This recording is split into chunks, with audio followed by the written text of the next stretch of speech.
Good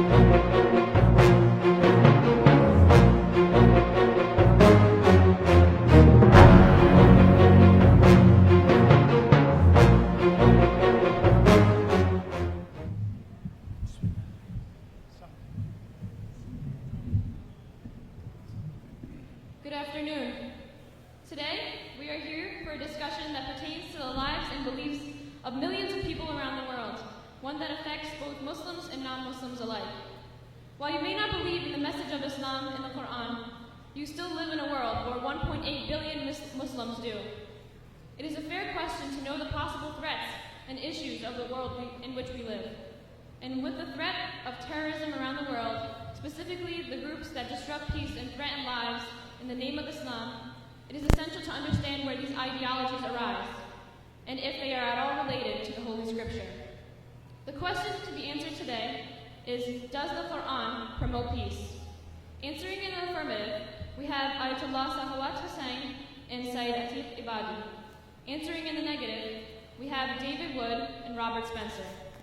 We would like each panelist to briefly introduce themselves to the audience, beginning with our guest panel of David Wood and Robert Spencer.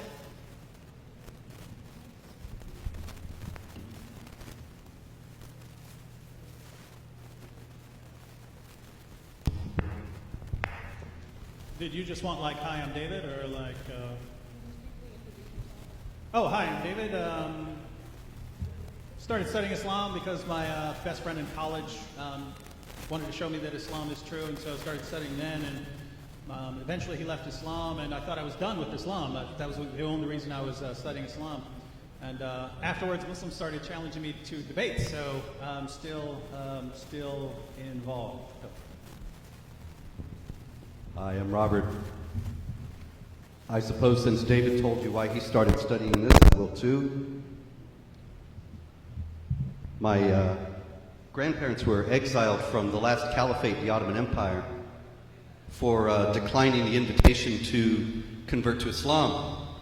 And I was fascinated by their stories growing up and wanted to learn about why that had happened and what exactly was going on. And so I began to read the Quran and to study, and certainly I'm sure we all can agree that if the Quran does promote peace, then there's an awful lot of misunderstanding of that among Muslims, but we'll of course discuss that soon.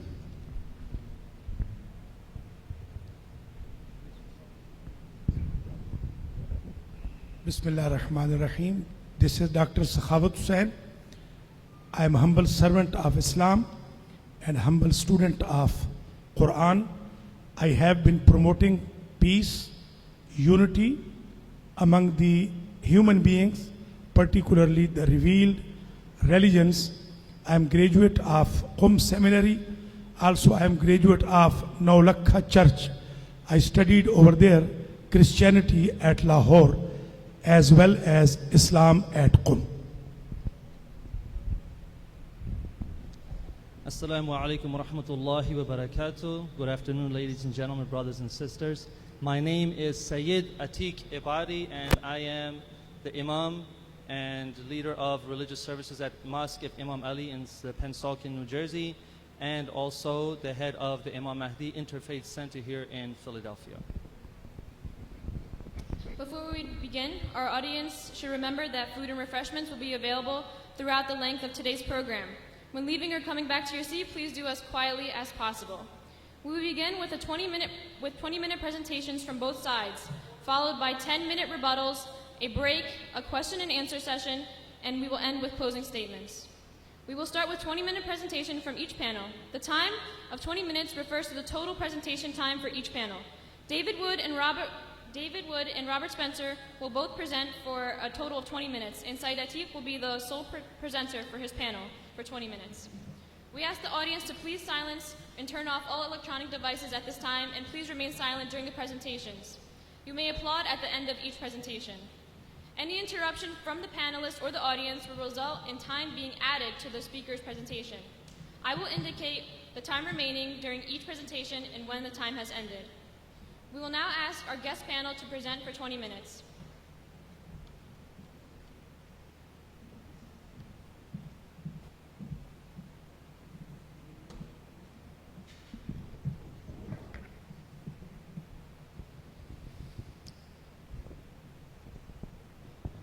Good afternoon. I'd like to thank Syed Atik for arranging this debate. It's becoming increasingly difficult in our time to have open discussions about very difficult topics because people become very quick to start calling each other names and shouting each other down. So it's refreshing to have a Muslim organization actually challenging two handsome geniuses to come in here and argue that the Quran does not promote peace. Unfortunately, the handsome geniuses couldn't make it, so stuck with Robert and me. But my point here is that just because we disagree, and we are going to disagree, doesn't mean that we don't respect each other. And I've always respected debaters. Even if I disagree with them on every other thing, I respect the fact that they're willing to stand up here and defend their beliefs and respond to objections and criticisms. I've been studying Islam. I guess I started studying a little bit in the 90s, but that was more secondary sources. I started going through the Muslim sources, I guess 15, 16 years ago, something like that. So I've been studying Islam for a while, and I don't really see much room for confusion about the role of violence in the Muslim sources. So I'm going to sort of just give a quick overview of what I think about Islam as far as what I think that Islam teaches, and I will of course be corrected later if I'm wrong. So the word Islam, start from the basics here. The word Islam means submission. A Muslim is one who submits, and submission here refers to submission to Allah. But Allah doesn't just tell you that you must submit to Allah. It tells you how you must submit to Allah. And you submit to Allah by unquestioningly obeying the commands of Allah found in the Quran and the teachings and example of Muhammad found in the Hadith. And you demonstrate your submission by believing certain things and by doing certain things. So this is similar to other religions. So in Islam, you would be required to believe certain things about Allah, angels, revealed books, prophets, and so on. And you would be required to perform certain deeds, such as reciting the Shahada, saying your 5 daily prayers, things like that.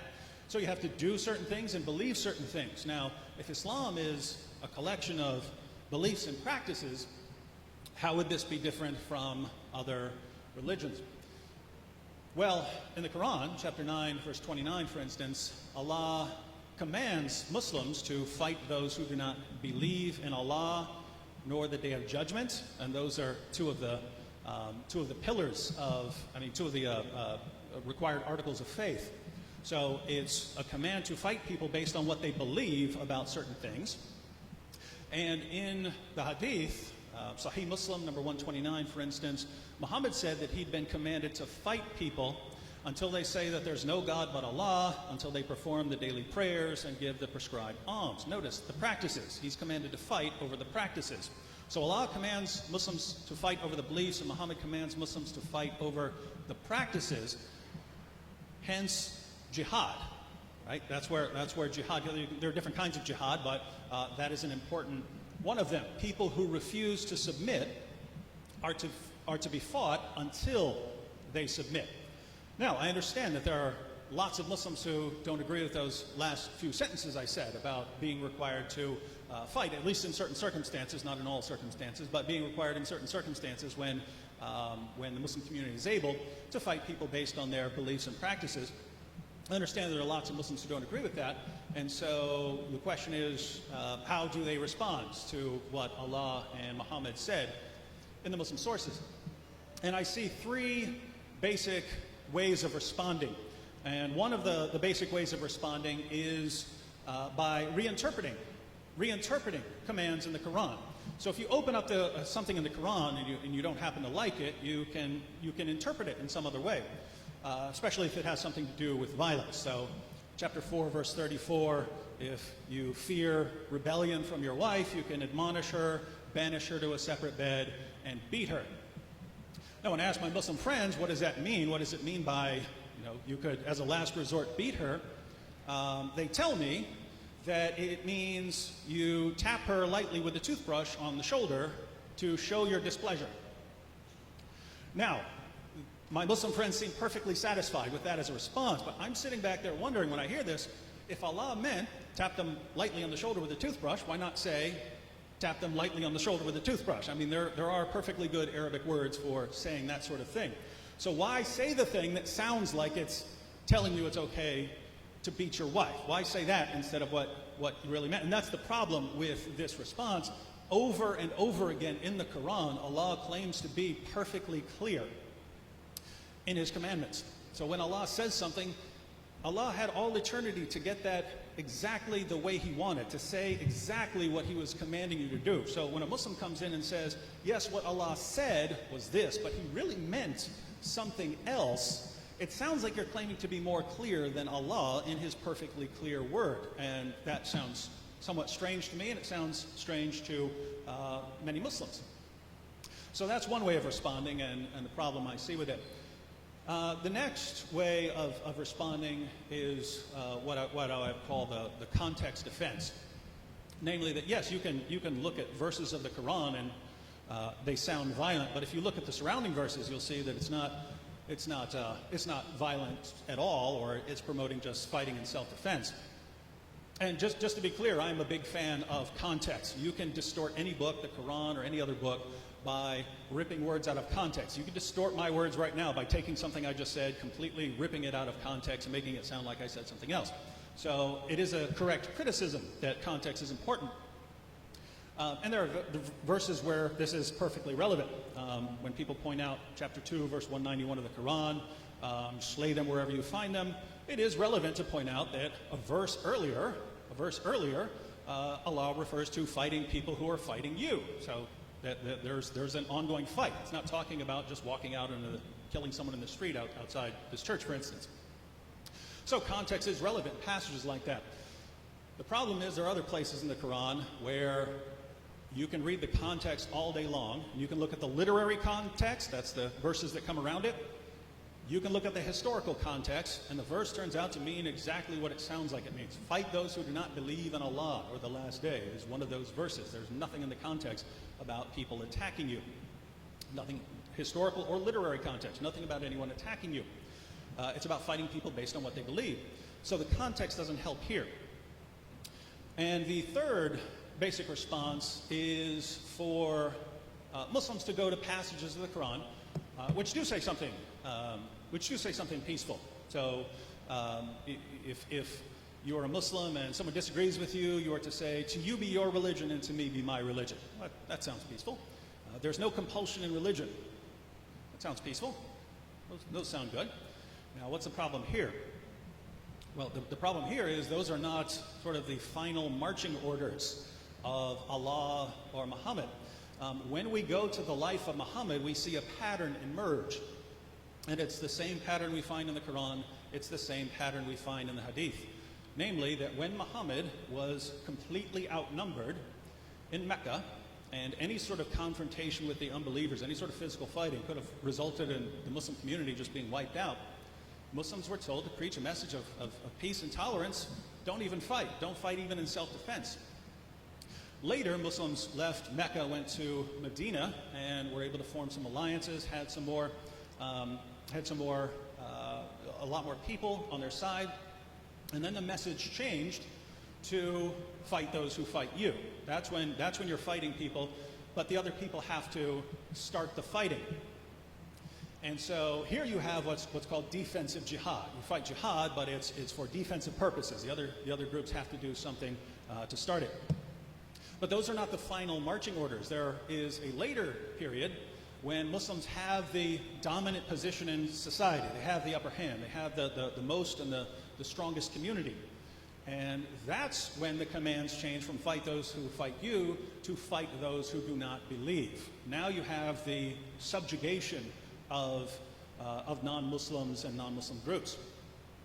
So the peaceful verses of the Quran that are used to show that Islam doesn't call for violence against unbelievers, those also fall prey to the context response. You say, what's the context of there's no compulsion in religion? What's the context of these other verses? And you find that once you put all of the various Muslim teachings into a logical order, you get a pattern that emerges. And the final marching orders are for when Muslims are in a position to subjugate others, and then they are called on to do so. Again, I'm not saying Muslims in here agree with that, but that is what Islam teaches as far as I can tell. And to expand upon some of this, we'll have Robert Spencer. Thank you, David. Thank you all for being here. And as David is saying, there is a certain progression in the development of the Quran's teaching on relationship with unbelievers. And he cited chapter 109, Surah 109 of the Quran, which says, to say to the unbelievers, you have your religion, and we have ours, and essentially we'll leave each other alone. And then you have defensive jihad and offensive jihad. Offensive jihad being based solely on fighting unbelievers because they are unbelievers. And thus it is not defensive until there are no more unbelievers left to fight. They have all been converted or subjugated under the rule of Islam or killed. This is not an eccentric understanding of Islam. This was first formulated by Ibn Ishaq, who was Muhammad's first biographer and who wrote his biography of Muhammad in the middle part of the 8th century. And all the biographies of Muhammad since then, both friendly and unfriendly to him, have been based on Ibn Ishaq because he contains material that other people simply don't have. He's the earliest available source.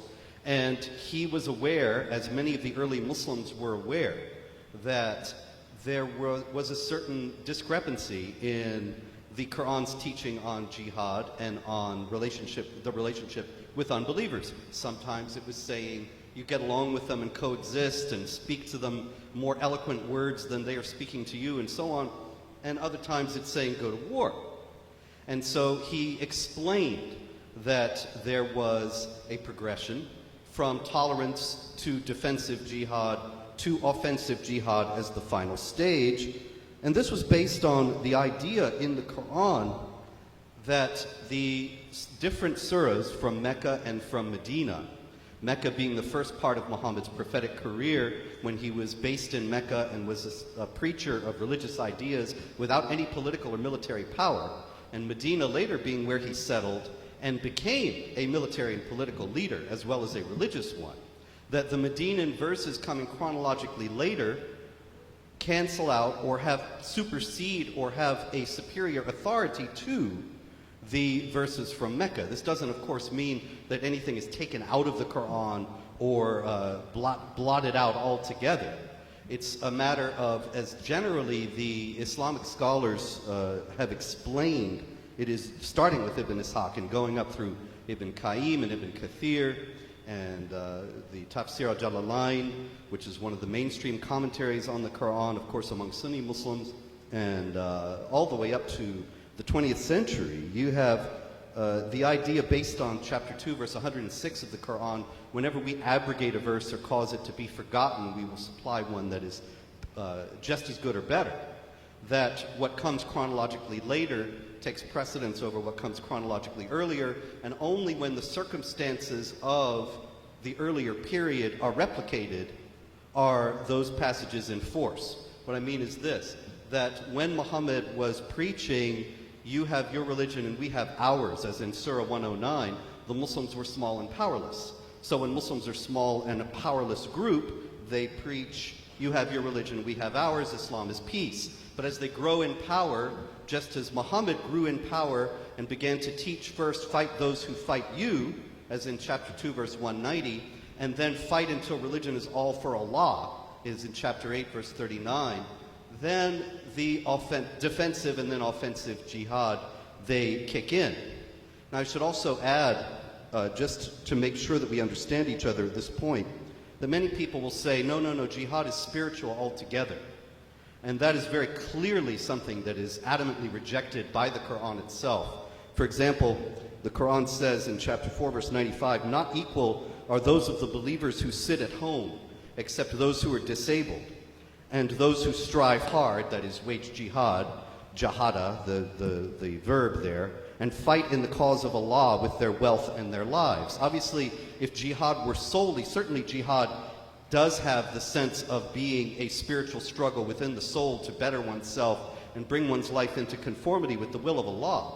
But if that were all that it was, then a verse like this would make no sense, because it's saying, strive hard. Those who sit at home are not equal to those who fight with their wealth and their lives.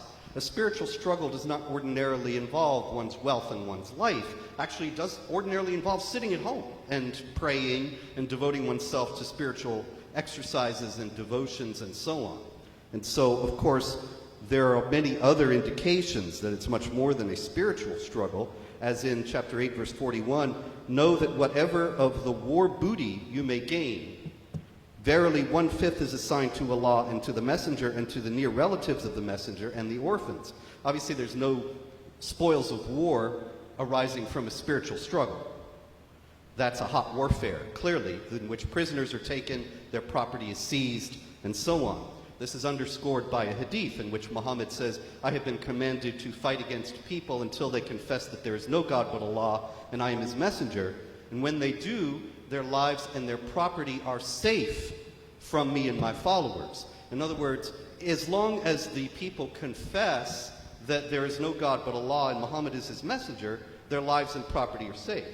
But if they do not confess that Muhammad is the messenger of Allah and there is no God but Allah, then their lives and property are not safe. They can be seized by the Muslims. And of course, the hadith are full of accounts of various occasions in which exactly that happened, and there were various controversies among the Muslims as to what they should do, how the spoils should be distributed, what should be done with prisoners of war, and so on. So the primary question here is not about a spiritual struggle, but about the nature of the warfare. And in that case, you come to something like chapter 8, verse 39 that I mentioned, where it says, fight until religion is all for Allah. And chapter 9, verse 29 that David mentioned, in which the Muslims are commanded to fight against even the people of the book, which is of course the Quran's term primarily for Jews and Christians, until they pay the jizya, the tax, with willing submission and feel themselves subdued. Now this verse is predicated by saying, fight against those who do not believe in Allah and the last day, and do not forbid what he has forbidden. So clearly the problem with the people who are being fought is not that they are fighting the Muslims. There's no mention made of that. Now, there are many other exegetes who might say, oh, well, that was the circumstances, but actually the generally understood view is that this whole passage of chapter 9 was revealed after Muhammad's expedition to Tabuk in northern Arabia, when he went up to fight against the Byzantines and found that the Byzantines had left. But the Byzantines had not attacked the Muslims. He just went up there to fight them and exhorted the Muslims to fight solely on the basis of the fact that these people did not obey Allah and his messenger and did not forbid what he had forbidden. So as long as there remain people who do not obey Allah and his messenger and do not forbid what he has forbidden, the command to fight still remains. Obviously, while I'm sure that this view is not held by the gentleman here to my right, at the same time, unfortunately, it is held by all too many Muslims today. And I hope that, above all, that if these gentlemen make the case here to us that Islam should be understood in a peaceful way, that they will devote their efforts within the Muslim community to convincing the Muslims who've been responsible for jihad attacks around the world that they are misunderstanding Islam and need to lay down their arms. Thank you.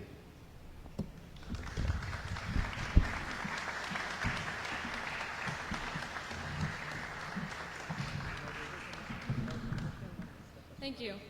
We now ask Sayyid Atiq to present his panel for 20 minutes.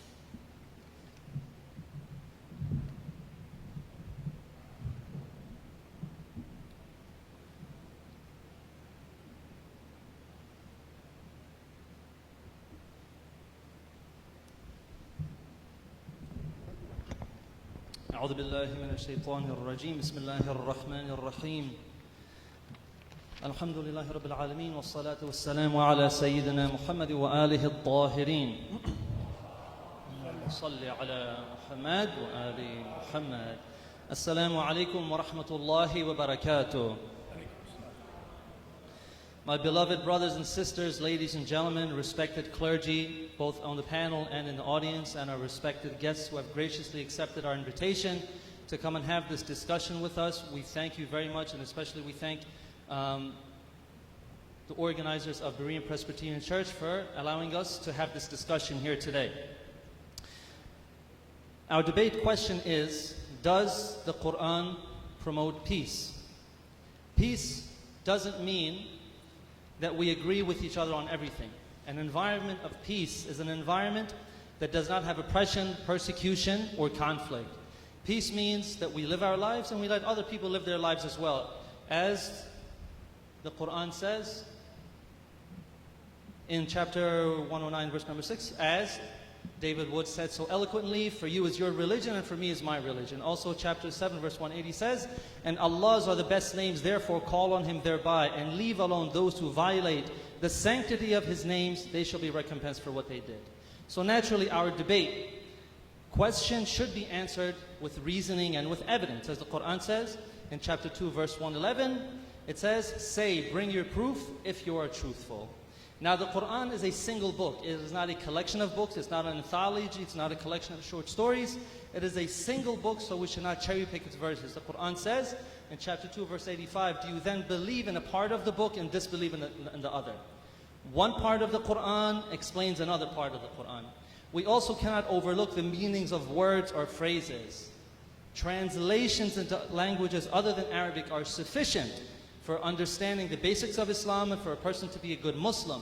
But an expert on the Quran must have a minimum understanding of the language of the Quran. And what Muslims believe, what Muslims say or they do is not evidence. Whatever contradicts the Quran is not evidence in our debate.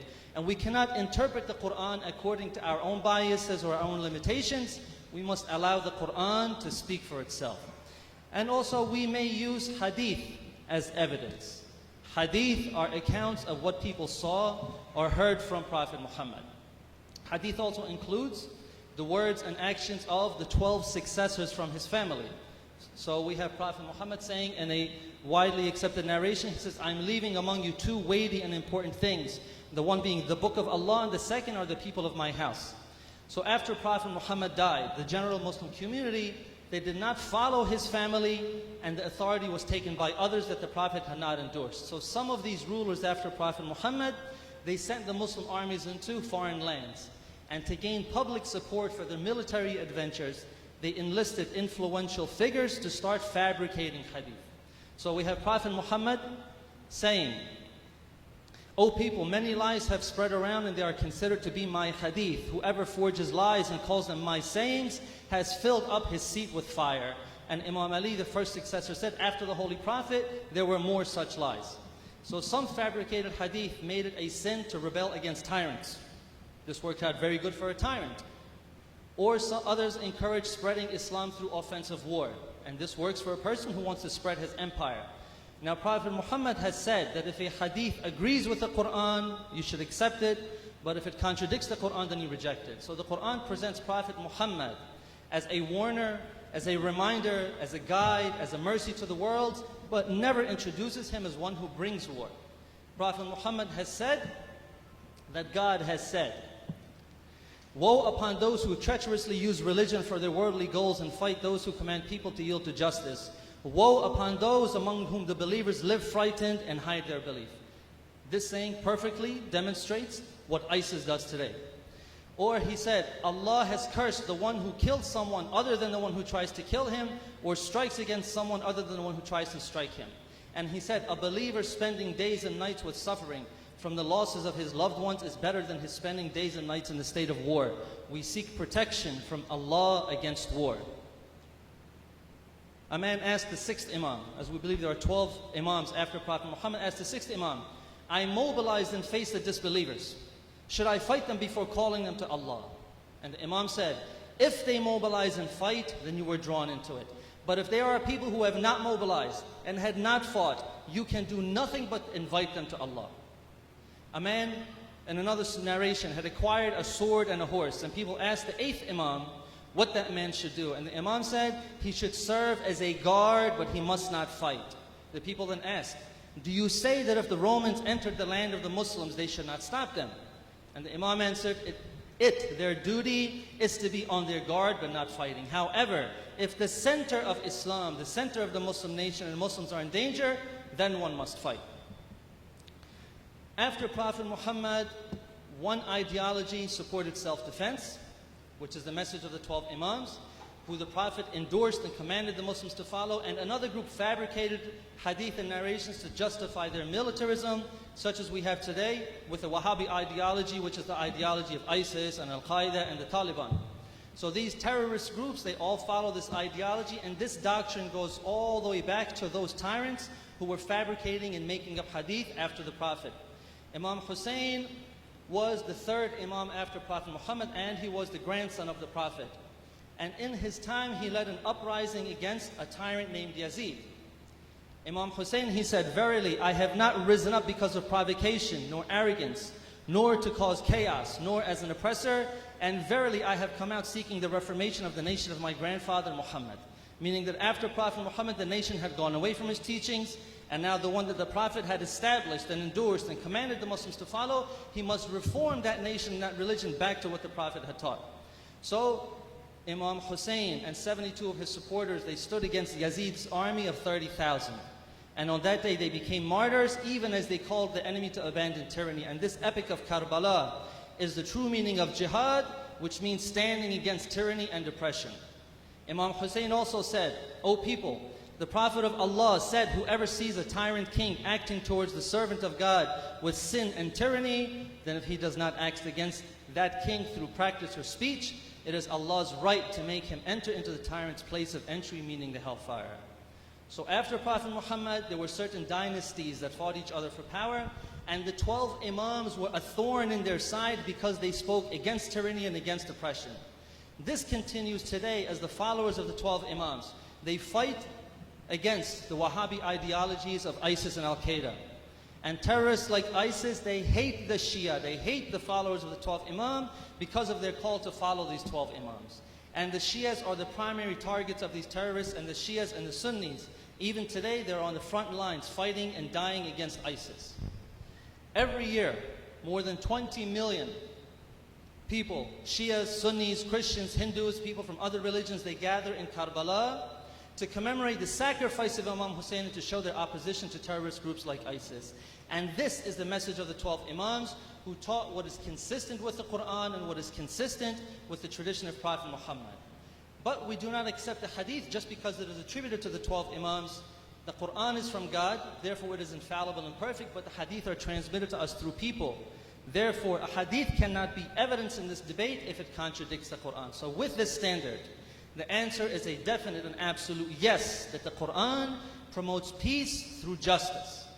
One major aspect of peace is not to be forced into any belief. So the Quran says, chapter 28, verse 56, verily, you cannot guide whom you love, but Allah guides whom He pleases. Will you then force men until they become believers? And it is not for a soul to believe except by Allah's permission. Or Allah says, call to the way of your Lord with wisdom and goodly exhortation, and have disputations with them in the best manner. Verily your Lord best knows those who go astray from His path, and He knows best those who follow the right way. And He says, for you is your religion, for me is my religion, and also there is no compulsion in religion. Or Allah also says that He alone is the one who judges people's place in the afterlife. Chapter 2, verse 62 says, verily those who believe, and those who are Jews, and the Christians, and the Sabians, whoever believes in Allah and the last day and does good, they shall have their reward from their Lord, and there is no fear for them, nor shall they grieve. The Quran says that there is no superiority between one race over another race. The Quran says, O mankind, verily, we have created you from a male and a female, and made you tribes and families that you may know each other. Verily, the most honorable of you with Allah is your most pious. And Allah says that you should make peace between men, even if you swear by God's name that you will not. He says, and because of your swearing by Him, do not make Allah an obstacle to your righteousness and piety in making peace between men. And He says, and Allah invites to the abode of peace and guides whom He pleases into the right path. So the Quran's default position is peace, and relations between people are predicated on peace. As the Quran says, It may be that Allah will bring about friendship between you and those whom you hold to be your enemies among them. And Allah is powerful and Allah is forgiving and merciful. Allah does not forbid you respecting those who have not made war against you on account of your religion and have not driven you forth from your homes, that you show them kindness and deal with them justly. Verily Allah loves the doers of justice. Allah only forbids you respecting those who made war upon you on account of your religion and drove you forth from your homes and backed up others in your expulsion, that you take them as guardians. Whoever takes them as guardians, these are the unjust. So the Quran mentioned fighting when the Muslims had to defend themselves, as our guest panel so eloquently said. As the Quran says, permission to fight is given to those upon whom war is made because they are oppressed.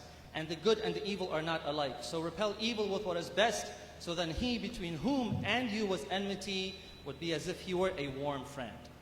So the Quran's formula for fighting is very simple. Defend yourselves if you're attacked. Observe the limits of just warfare. Fight the enemy wherever they may be. If the enemy withdraws, then there is no more fighting. If someone seeks protection from you from the enemy, grant it. If the enemy calls for peace, God is forgiving, and hostility is against oppressors and aggressors, never against non-combatants. We shall see an example of this in the next passage from the Quran, where Allah says, and fight in the way of Allah with those who fight with you. And do not exceed the limits. Verily Allah does not love those who exceed the limits, and kill them wherever you find them. Thankfully, some of those who criticize Islam for being violent, they no longer quote this passage as one being violent, because they have been called out for misquoting and cherry picking this verse that says, and kill them wherever you find them. Thankfully, our guest panel has quoted this as one of the verses of peace. Further says, and drive them out from where they drove you out, and persecution is severer than slaughter. And do not fight with them at the sacred mosque until they fight with you in it, but if they do fight you, then slay them. Such is the recompense of the disbelievers. But if they desist, then verily Allah is forgiving, merciful. And fight with them until there is no persecution, and religion should be for Allah, meaning that those who attack you are trying to stop you from practicing your religion until your religion is restored. But if they desist, then there should be no hostility except against the oppressors. Now, if the Quran wanted total domination, according to the doctrine of stealth jihad, or the 3 stages of the jihad that our guest panel explained, if the Quran wanted total domination, it would have commanded the Muslims to keep on fighting. Some may say that the Muslims were not strong enough to overpower their enemy, but an enemy that stops fighting, an enemy that calls for peace, does so because they have been overpowered. And in the Quran, whenever the enemy stops fighting or calls for peace, the Muslims are commanded to accept peace. The Quran never commands the Muslims to reject peace or to continue fighting when the enemy stops. The Quran says in chapter 9, verses 3 to 13, and this is what some people ominously call the verse of the sword. The passage says, and announce a painful punishment to those who disbelieve, except those of the polytheists with whom you made an agreement, then they have not failed you in anything and have not backed up anyone against you. So fulfill their agreement to the end of their term. Verily Allah loves those who are careful of their duties. So there was a peace treaty between the polytheists of Mecca and the Muslims, and the polytheists of Mecca violently broke that treaty by killing some of the Muslims. It continues.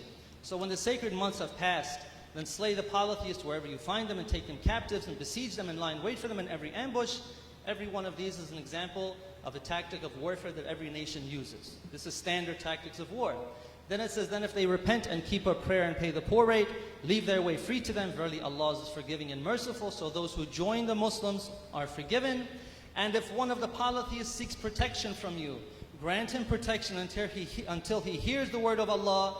Not that he becomes forced to convert. Until he hears the word, then make him attain his place of safety. This is because there are people who do not know.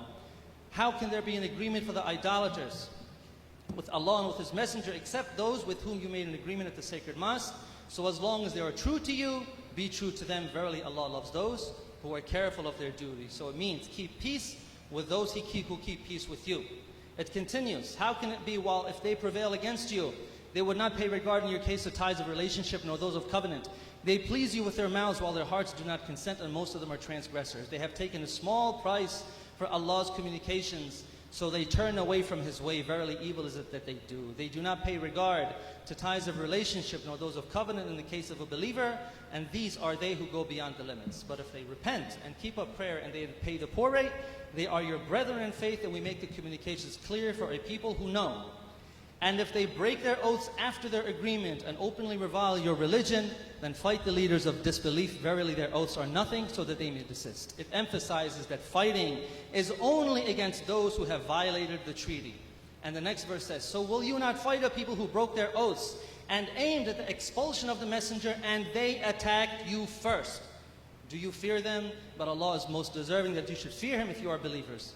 So this verse, chapter 9, verse 5, which is called the verse of the sword, is used against the Quran, is used against Islam to try to show that it is a violent religion, that it says to go kill people just because they're of a different religion. But the context obviously shows that this is absolutely not the case. Now the Quran says in verse 929, which is another verse that is famously quoted by the anti-Islam movement, it says, fight those who do not believe in Allah, nor in the last day, nor do they prohibit what Allah and His Messenger have made sacred, nor follow the religion of truth from those who have been given the book, until they pay the tax and acknowledgement of superiority, and they are in a state of subjection. So we should make a point here. In Islam, there are two categories of things that are forbidden. Some things are forbidden like pork, and other things are what we call sacred like human life. So if I am starving, I can eat pork to save my life. But if I'm starving and someone won't give me his food, I cannot kill that person to take his food. This is the difference between what is forbidden and what is sacred. And this verse is talking about those things that are sacred. The terminology, حَرَّمَ اللَّهُ وَمَا يُحَرِّمُونَ حَرَّمَ اللَّهُ, this terminology, حَرَّمَ اللَّهُ, is only used in the Quran to refer to things that God has made sacred. By attaching the holy name of Allah to the prohibition, God emphasizes its sanctity. Verse 937 also mentions this terminology, حَرَّمَ اللَّهُ, to refer to the sanctity of the sacred months in which killing and fighting are forbidden. And there are three other places where this terminology, حَرَّمَ اللَّهُ, is used.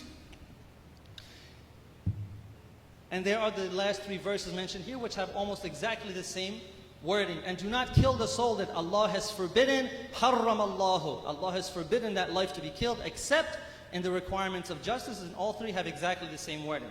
If this referred to all forbidden things, as our guest panel have said, that Muslims are fighting these non-believers just because they are non-believers, then the Prophet himself would have fought all of the Jews and Christians who were near him, but he did not. This did not happen. Verse 929 refers to the sanctity of human life. It calls for retaliation against those who commonly take human life like terrorists, those who do not respect the sanctity of life. And the verse is not referring to all Jews and Christians. It's not referring to all Jewish and Christian communities, but because it clarifies it by the word min, which means from. So you'll see whenever the Quran mentions disbelievers and people of the book, meaning Jews and Christians in the same sentence, إِنَّ الَّذِينَ كَفَرُوا مِنْ أَهْلِ الْكِتَابِ. Verily the disbelievers from the people of the book, not all of the people of the book. So only those communities who violate the sanctity of human life, they are the ones to be fought. And after their defeat, they are not released to go out and continue what they're doing without consequence, but they fall under the guardianship of the Muslims. Under the guardianship of the Muslims, their rights and their duties will be exactly the same as the Muslims, except that they pay a tax called the jizya, but they do not pay the zakat and the khums that the Muslims pay, and they are not required to perform military service. So verse 929 does not abrogate previous verses, but falls completely in harmony with them. The violent verses in the Quran do not abrogate the peaceful verses, because violent verses do not exist in the Quran. A violent verse would say, you used to fight in self-defense, but now you must attack first. But no such verse exists in the Quran. And abrogation does not change what is sacred and does not change what is forbidden absolutely. Human life is sacred, and killing an innocent person is always forbidden. A life can only be taken in retaliation for murder or terrorism, as the Quran says, for this reason did we prescribe to the children of Israel that whoever kills a soul, unless it be for manslaughter or for mischief in the land, it is as though he killed all men. Whoever keeps it alive, it is as though he kept alive all men. So it becomes very clear that these two verses, which are two of the strongest verses, or probably the strongest verses, that the anti-Islam movement uses to try to show that the Quran is a violent book, absolutely has nothing to do with aggressive warfare or offensive violence. It is defensive. It is protecting the oppressed. Does the Quran promote peace? The only answer supported by reasoning and evidence is yes, the Quran promotes peace through justice. And this is emphasized by the verse that our guest panelist our respected Robert Spencer just read for as an example of the Quran being violent. He quoted 839. He said, fight with them until their religion should only be for Allah. But the verse says, and fight with them until there's no more persecution. And religion should only be for Allah. But if they stop fighting, then surely Allah sees what they do. Assalamu alaikum wa rahmatullahi wa barakatuh.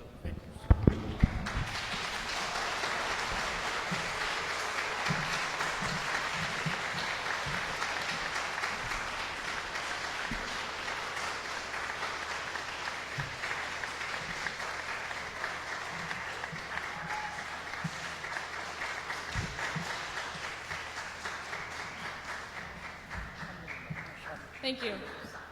We will now ask our guest panel to give their rebuttal for 10 minutes.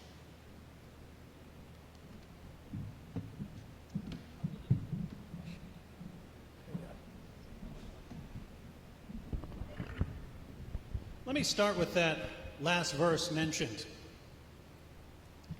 Chapter 5, verse 32 of the Quran. Just to give you an example of what I'm referring to. Because of that, we ordained for the children of Israel that if anyone killed a person not in retaliation of murder or to spread mischief in the land, it would be as if he killed all mankind. Notice that this is command for the children of Israel. It's actually a quotation from the Talmud. But what's not in the Talmud is that qualification, except if they spread mischief in the land. Now, what does that include? Because you're not supposed to kill someone unless they murder someone or spread mischief in the land. What's included in that spreading mischief? Well, it's used in the Quran in a bunch of ways, and according to Muslim scholars like Ibn Kathir, it even includes unbelief. So that's, as far as I can tell, the most peaceful verse in the Quran, and that's allowing a lot, but it's saying that this is for the children of Israel. The very next verse is directed towards Muslims, and the very next verse right after this says, the recompense of those who wage war against Allah and His Messenger and do mischief in the land, once again you're doing some sort of mischief in the land, is only that they shall be killed or crucified, or their hands and their feet be cut off from opposite sides, or be exiled from the land. That is their disgrace in this world, and a great torment is theirs in the hereafter. So, when Allah tells you about the value of a human life, He can't go one verse without calling for killing, crucifixion, and dismembering people, all for the vague crime of spreading mischief in the land. What does that mean? Well, seems like it could mean all kinds of things. Anything you find in some Muslim source about what involves mischief, well, now you have justification for killing or dismembering them and crucifying them. So, very interesting how when we talk about the context of the Quran and we talk about something like Surah 5, verse 32, it does help to read the actual context. Now, we had a very interesting interpretation of Surah 2, verse 85. Do you believe in part of the book and disbelieve in the other? Why do I say this is an interesting interpretation? Well, chapter 2, verse 85 is directed towards the Jews. The whole passage is talking to the Jews. And this passage is talking about the Jews violating the Torah. And the response is, do you just believe in part of the book and not in another? So if we're talking about context, this is talking to Jews, not to Muslims on how to interpret the Quran. Second, it doesn't say, do you follow every part of the book equally? It says, do you believe in only part of the book? We're not talking about not believing in parts of the Quran. As a Muslim, you would believe in all of the Quran. But that doesn't mean that all of them are apply equally at all times. If you are saying that, that would go against 14 centuries worth of interpreting the Quran, Sunni and Shia. Now, we heard an interesting interpretation of the Hadith, which I would agree with. If a Hadith contradicts the Quran, it must be rejected. Now that would go both ways, by the way. If we find something peaceful in the Hadith that contradicts something that Allah clearly says in the Quran, then we would have to question that Hadith on those grounds. We had a quotation from chapter 60, verse 8 of the Quran, which you're not prevented from showing kindness if one of your family members who's a pagan happens to come to you. That's the historical context. You're allowed to show kindness, but the idea was that that might help them convert to Islam. We have records of Muhammad giving gold to people over and over again until they would love him so much that they would convert. But if we're talking about context, we can't ignore the fact that just 4 verses earlier, we have the story of Abraham, and Abraham says to the unbelievers, now there is endless hostility between us, and we can't end the hostility until you convert to Islam. So here we have a peaceful verse of the Quran. This shows that the Quran is peace. And just a few verses earlier, in the same context, we have Abraham saying, there can't be peace between us until you convert to Islam. And the exact same verse, chapter 60, verse 4, look it up, says that Abraham is an example for the Muslims.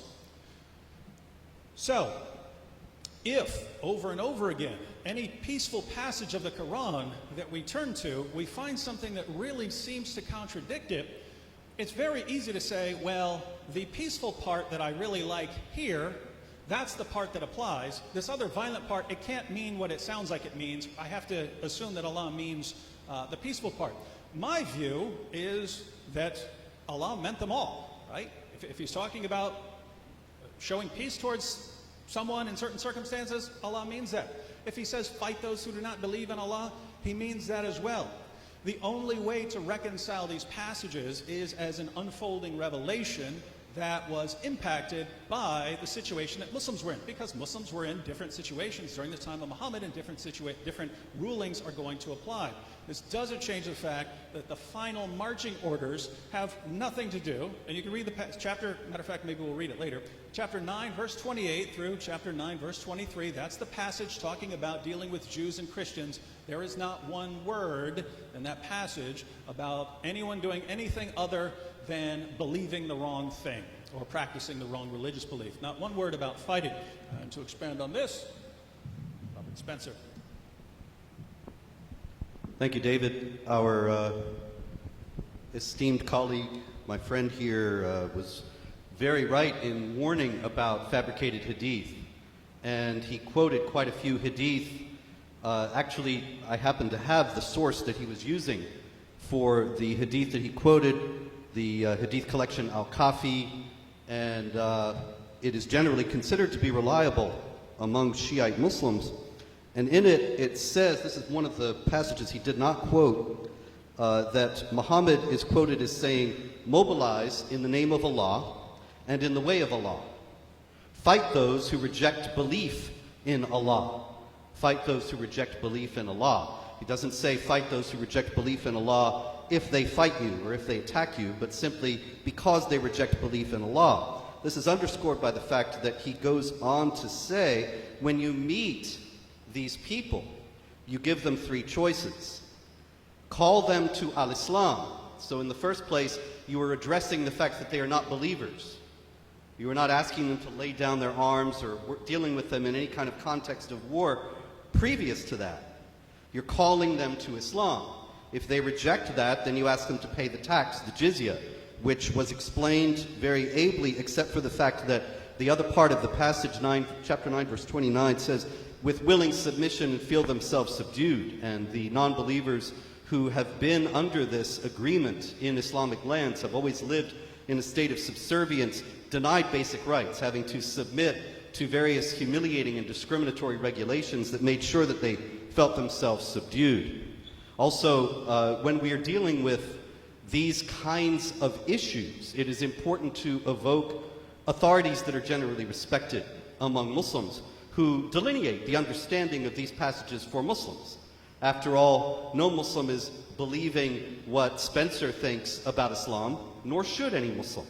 But if you were a Shiite, then of course the Ayatollah Khomeini is a highly respected figure, somebody who devoted his life to understanding Islam properly, somebody who was revered in the Islamic Republic of Iran and worldwide among Shia for his knowledge of Islam. And he of course said this, those who know nothing of Islam pretends that Islam counsels against war. Those who say this are witless. Islam says, kill all the unbelievers just as they would kill you all. Does this mean that Muslims should sit back until they are devoured? Islam says, kill them, put them to the sword, and scatter their armies. Does this mean sitting back until non-Muslims overcome us? Islam says, kill in the service of Allah those who may want to kill you. Does this mean that we should surrender? Islam says, whatever good there is exists thanks to the sword and in the shadow of the sword. People cannot be made obedient except with the sword. The sword is the key to paradise, which can be opened only for the holy warriors. There are hundreds of Quranic psalms and hadiths teaching Muslims to value war and to fight. Does all this mean that Islam is a religion that prevents men from waging war? I spit upon those foolish souls who make such a claim. Thus the Ayatollah Khomeini. And finally, Muhammad himself, also in the Hadith of Al-Kafi, the very first passage that he is in this book, this section on jihad, he says, the Messenger of Allah has said, all good things are with the sword, under the shadow of the sword, and people cannot be improved without the sword. Swords are the key to paradise or hellfire. That is not peace. Thank you.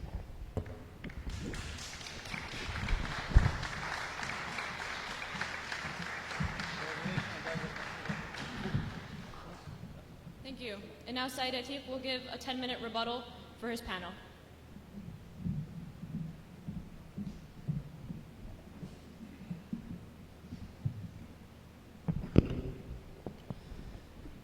أعوذ بالله من الشيطان الرجيم بسم الله الرحمن الرحيم. We thank our guest. Okay, sorry. Can everyone hear me? If anyone can hear me, please. Cannot hear me? Okay. So we thank our panel for quoting a verse for us in support of our argument. So we quoted verse 5, verse 32 of chapter 5, which says that if you kill one person, it's the same as you killed all people. And then they say, well, the next verse says otherwise. But first says, and he read the verse and he just glossed over the first few words of the verse that completely explain that the fighting is only allowed because of war that is made upon you. It says, the punishment of those who wage war against Allah and against His Messenger. What do you do with someone who wages war against you? Do you sit back and you ask them to please stop? Or do you have to defend yourself and act justice upon them until there's no more persecution? So we thank our guests for that. And it's a strike in the midst for every single verse that the anti-Islam movement tries to cite as evidence for the Quran being violent. It has never been proven that any of the verses are violent except by cherry picking or interpreting in a way other than how the Prophet has said to interpret the verses. And cherry picking hadith does not work either. Because if the hadith contradicts the Quran, then we don't accept it. That's plain and simple. We never said that the hadith collections are 100% correct. We say that they contain correct hadith, authentic hadith, and fabricated hadith. So thank you for reciting for us a hadith that we do not accept. So the methodology of the anti-Islam movement has a number of steps. Number one is to cherry pick verses to present the Quran as violent, like verse 489. If you were to read the entire context of that verse, you would see it has nothing to do with offensive warfare. When the context is shown to be peaceful, you just jump to another verse. When there are no more verses left to cherry pick, they say that violent verses abrogated the peaceful ones. When it's shown that violent verses do not exist, well, let me go and cite a violent hadith. When the hadith is shown to contradict the Quran, then they go and cite a scholar whose opinion agrees with them. When the opinion is shown to be inconsistent with the Quran, or that it is not really saying what they say it says, then they cite Muslim rulers who invaded non-Muslim countries. When it's shown that these rulers acted against the Quran, then they try to link the Quran to Muslim terrorists. When it's shown that terrorists violate the Quran's teachings, they link the Quran to policies of Muslim majority countries. When it's shown that those countries do not operate according to the Quran, they attribute cultural practices to Islam. When it's shown that culture is not a source of Islamic teaching, they proclaim disbelief and shock at how so many Muslims could misunderstand the Quran. When it's shown that their disbelief is irrelevant because saying, oh my God, does not count as evidence, they claim that Muslims are lying through the doctrine of taqiyya. When it is shown that taqiyya does not apply, they cherry pick a verse and start this cycle all over again. So the anti-Islam movement associates the Quran with what they call stealth jihad. And one of our respected guest panelists, Robert Spencer, has a website called jihadwatch.org. I encourage all the brothers and sisters to go and read his material and see his videos. And you will see where things are cherry-picked and misinterpreted.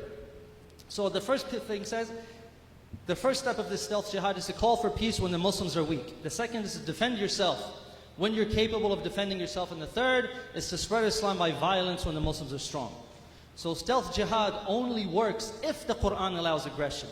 But as we have seen from every verse that we have quoted and that they have quoted, we have shown that the context completely and utterly shows otherwise. Either the context shows otherwise, or the meaning of the verse that they don't interpret properly because either they haven't read the proper interpretation or they don't understand the Arabic well enough.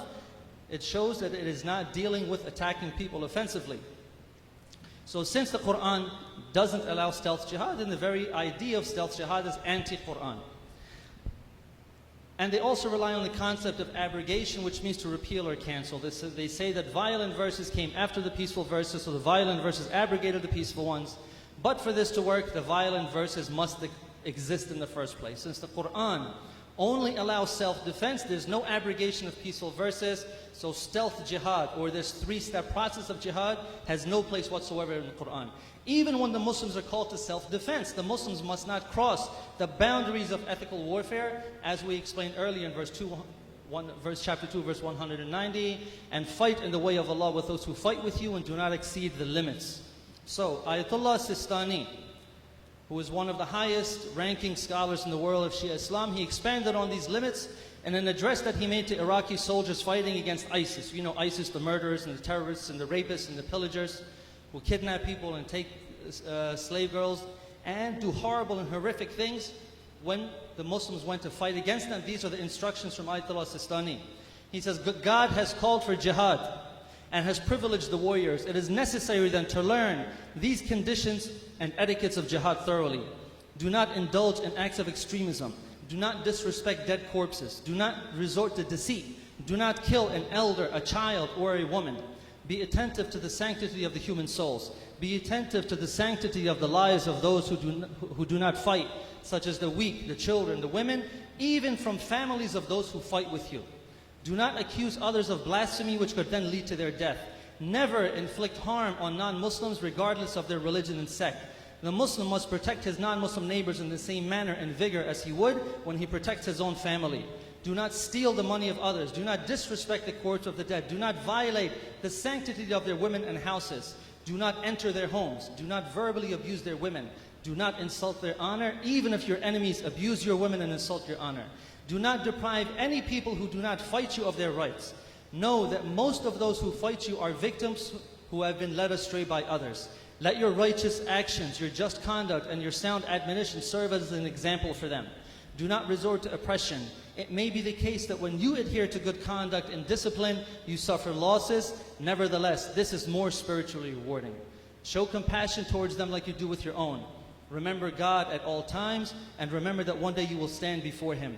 Strive to act in the same righteous manner as the Prophet and his descendants in times of war and peace. Do not perform an action that will be the cause of your spiritual destruction. Unite, come together, and overlook your differences. Everyone must let go of sentiments which carry hatred and bigotry. So, they also quote what is called taqiyya. Taqiyya, as we said, means hiding one's faith to avoid death, injury, or property, or loss of property. They say that Muslims claim to be peaceful, but they're hiding their true plan to overpower you. Taqiyya is in the Quran, and every reasonable person would agree that lying to protect your life and to protect yourself against oppression is morally justified. The Quran says, he who disbelieves in Allah after his having believed, not he who was compelled while his heart is at rest on account of faith, but he who opens his heart to disbelief, on these is the wrath of Allah. So this verse was revealed about one of Prophet Muhammad's companions, Ammar ibn Yasir. The polytheists of Mecca captured Ammar and his parents and told them to reject Islam. Ammar's parents refused to reject Islam, so they were executed, but Ammar rejected Islam to save his life while his faith was pure at his heart. There is a narration about the period when the Shias were under persecution, as they are today in many countries. The narration says, once I said to Abu Ja'far, one of the 12 Imams, 2 of the people of Kufa were arrested, and it was said to them, denounce and reject Ali, who was the first Imam. One of them rejected and the other one did not reject. The one who rejected Imam Ali was released, and the one who did not reject him was killed. The Imam said, the one who denounced and rejected Ali was an expert of the law of his religion, and the one who did not denounce was in a hurry to go to paradise. Meaning that he understood that protect his life is more important than verbally saying something that is against your faith, because the faith is pure in his heart. Another verse about taqiyya, which is quoted by Muslim critics or critics of Islam, is chapter 3, verse 28, let not the believers take the disbelievers for guardians rather than believers, and whoever does this, he shall have nothing of the guardianship of Allah, except that you are guard against them, guarding carefully. So it means that Muslims should not take disbelievers as their religious authorities, just like the non-believers would not take the Muslims as their religious authorities, except to protect yourselves from harm, which makes absolute sense. If you have to say something, you have to profess something to protect your life, to protect yourself from injury, to protect your family, this is reasonable. And the word awliya in this verse means masters or guardians in religion, as the Quran says in chapter 5, verse 55, verily your wali, your master, is Allah, His messenger, and those who believe, those who keep up prayers and pay the poor rate while they bow. So the anti-Islam movement cites taqiyya to brand Muslims as liars, but there's absolutely no basis for this or any of their other arguments in the Quran. Assalamu alaikum.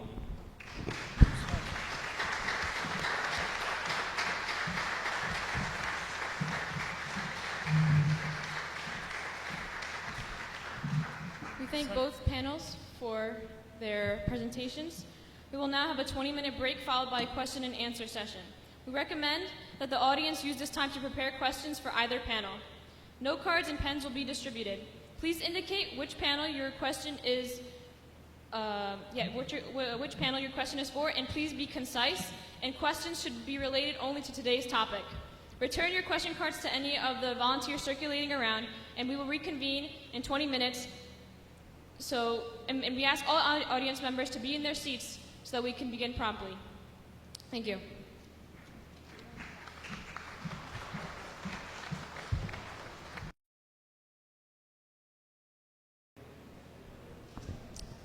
Okay, we're going to get started with the question and answer session now. Panelists will have 3 minutes to answer each question. We will alternate each questions with each panel. And once one side is finished answering a question, the other side will have a chance to answer the question as well with 3 minutes. I will indicate when there are 15 seconds left for an answer. And we ask that there be no applause during the question and answer so we can get through as many questions as possible before we have to start closing statements. So for the first question is for our guest panelists. And it says, if the majority of Muslims are nonviolent and one splinter group, i.e. ISIS or Al-Qaeda, can only the logical conclusion be that the minority is in the wrong with the skewed interpretation of the Quran? Well, as far as Islam is concerned, and this will be the same with anything else, it wouldn't matter if every Muslim in the world were the most peaceful person in the world. That would not change what Allah and Muhammad said 1,400 years ago. Or if every Muslim in the world were a terrorist, that would not change what Allah and Muhammad said 14 centuries ago. So Islam is defined by Allah and Muhammad in the Quran and the Hadith. It's not determined by majority vote today. If I said, well, lots of Christians are mean, so Jesus didn't teach love your enemies. What Christians do has no impact on what Jesus did. They're not building time machines and going back and changing the teachings. And so if we're talking about what Islam teaches, then we don't look to what Muslims are doing, although it's certainly relevant and might spur our interest to go and look at what Islam teaches. But I do object to the claim that it's only one tiny little splinter group. Did you want to comment on that, Robert? Yeah, actually, there's ISIS, there's Al-Qaeda, there's Boko Haram, there's Abu Sayyaf, there is Jamaat Islami, there is Hezbollah and Hamas. There are armed jihad groups all over the world, on every inhabited continent. And they all point to the Quran and the teachings of Muhammad to justify what they do. One question we would have is if this understanding of Islam, represented by what we've heard today from the other side, is the correct one, then why is it that so many Muslims don't get it? 30,000 Muslims from around the world believed in ISIS enough to go from their countries, from 100 different countries around the world, to join ISIS in Iraq and Syria. Why is it that they were not taught properly? Why is it that they're in their local mosques and from their parents who were Muslims, they didn't learn the true peaceful Islam? Why is it that Islam has failed so spectacularly to communicate this message of peace to so many tens of thousands of Muslims worldwide? Why is it that all these people who misunderstand Islam misunderstand it in the same exact way, as to think that it mandates warfare against unbelievers, and that you can find Muslims waging war against unbelievers throughout the history of Islam? These are questions that actually show that the idea that Islam teaches peace is based on a very weak reed that has no foundation in Islamic tradition. Or otherwise we would see large-scale movements not just not joining ISIS, but actively fighting against it. And yet Muslims against ISIS groups and demonstrations have always gotten like 25 or 50 people, whereas demonstrations against cartoons of Muhammad or things like that get tens of thousands. So as we said in our rebuttal, disbelief and shock is not evidence. So I can't say, oh my God, I can't believe why so many Muslims misunderstand it. This is not evidence. My shock and disbelief at why so many Muslims misunderstand the message of the Quran, that shock and disbelief is not evidence in itself. And as David Wood very eloquently said, even if all of the Muslims of the world were peaceful, if the Quran was teaching a message of violence, then all of those Muslims being peaceful does not make the Quran peaceful.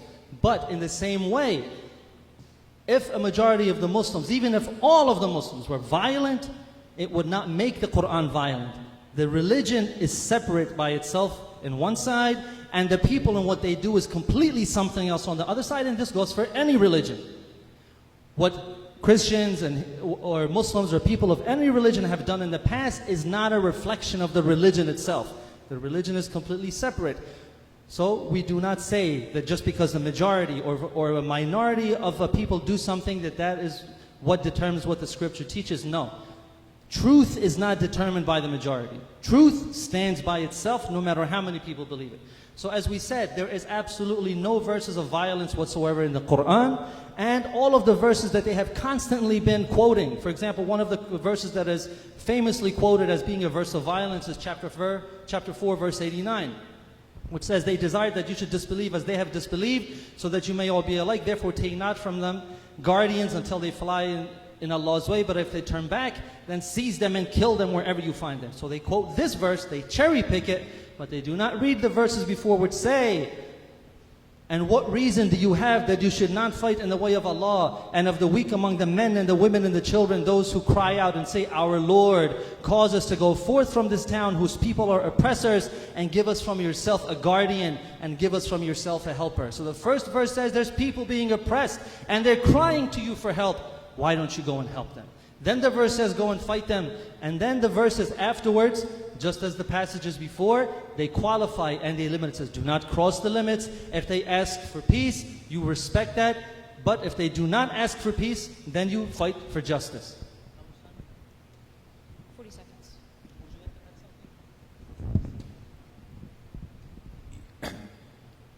With the due respect of all of you, especially David Wood and Robert Johnson, my humble request is, Quran is in Arabic, and each and every word of Arabic might have 70 meanings. So this is very important to learn. Hebrews words, they do not have 70 meanings. The Bible was revealed in Hebrew and now it is in English. There are a lot of misconceptions about Quran, and we should remove that, and we cannot judge from the individual's theology of a religion. If all of the people are going to be against law, it doesn't mean the constitution of USA is wrong. Thank you. The next question we have is for the Muslim panel. Can you offer a coherent Quranic understanding of what it means for someone to perform mischief, as mentioned in the Quran ayah?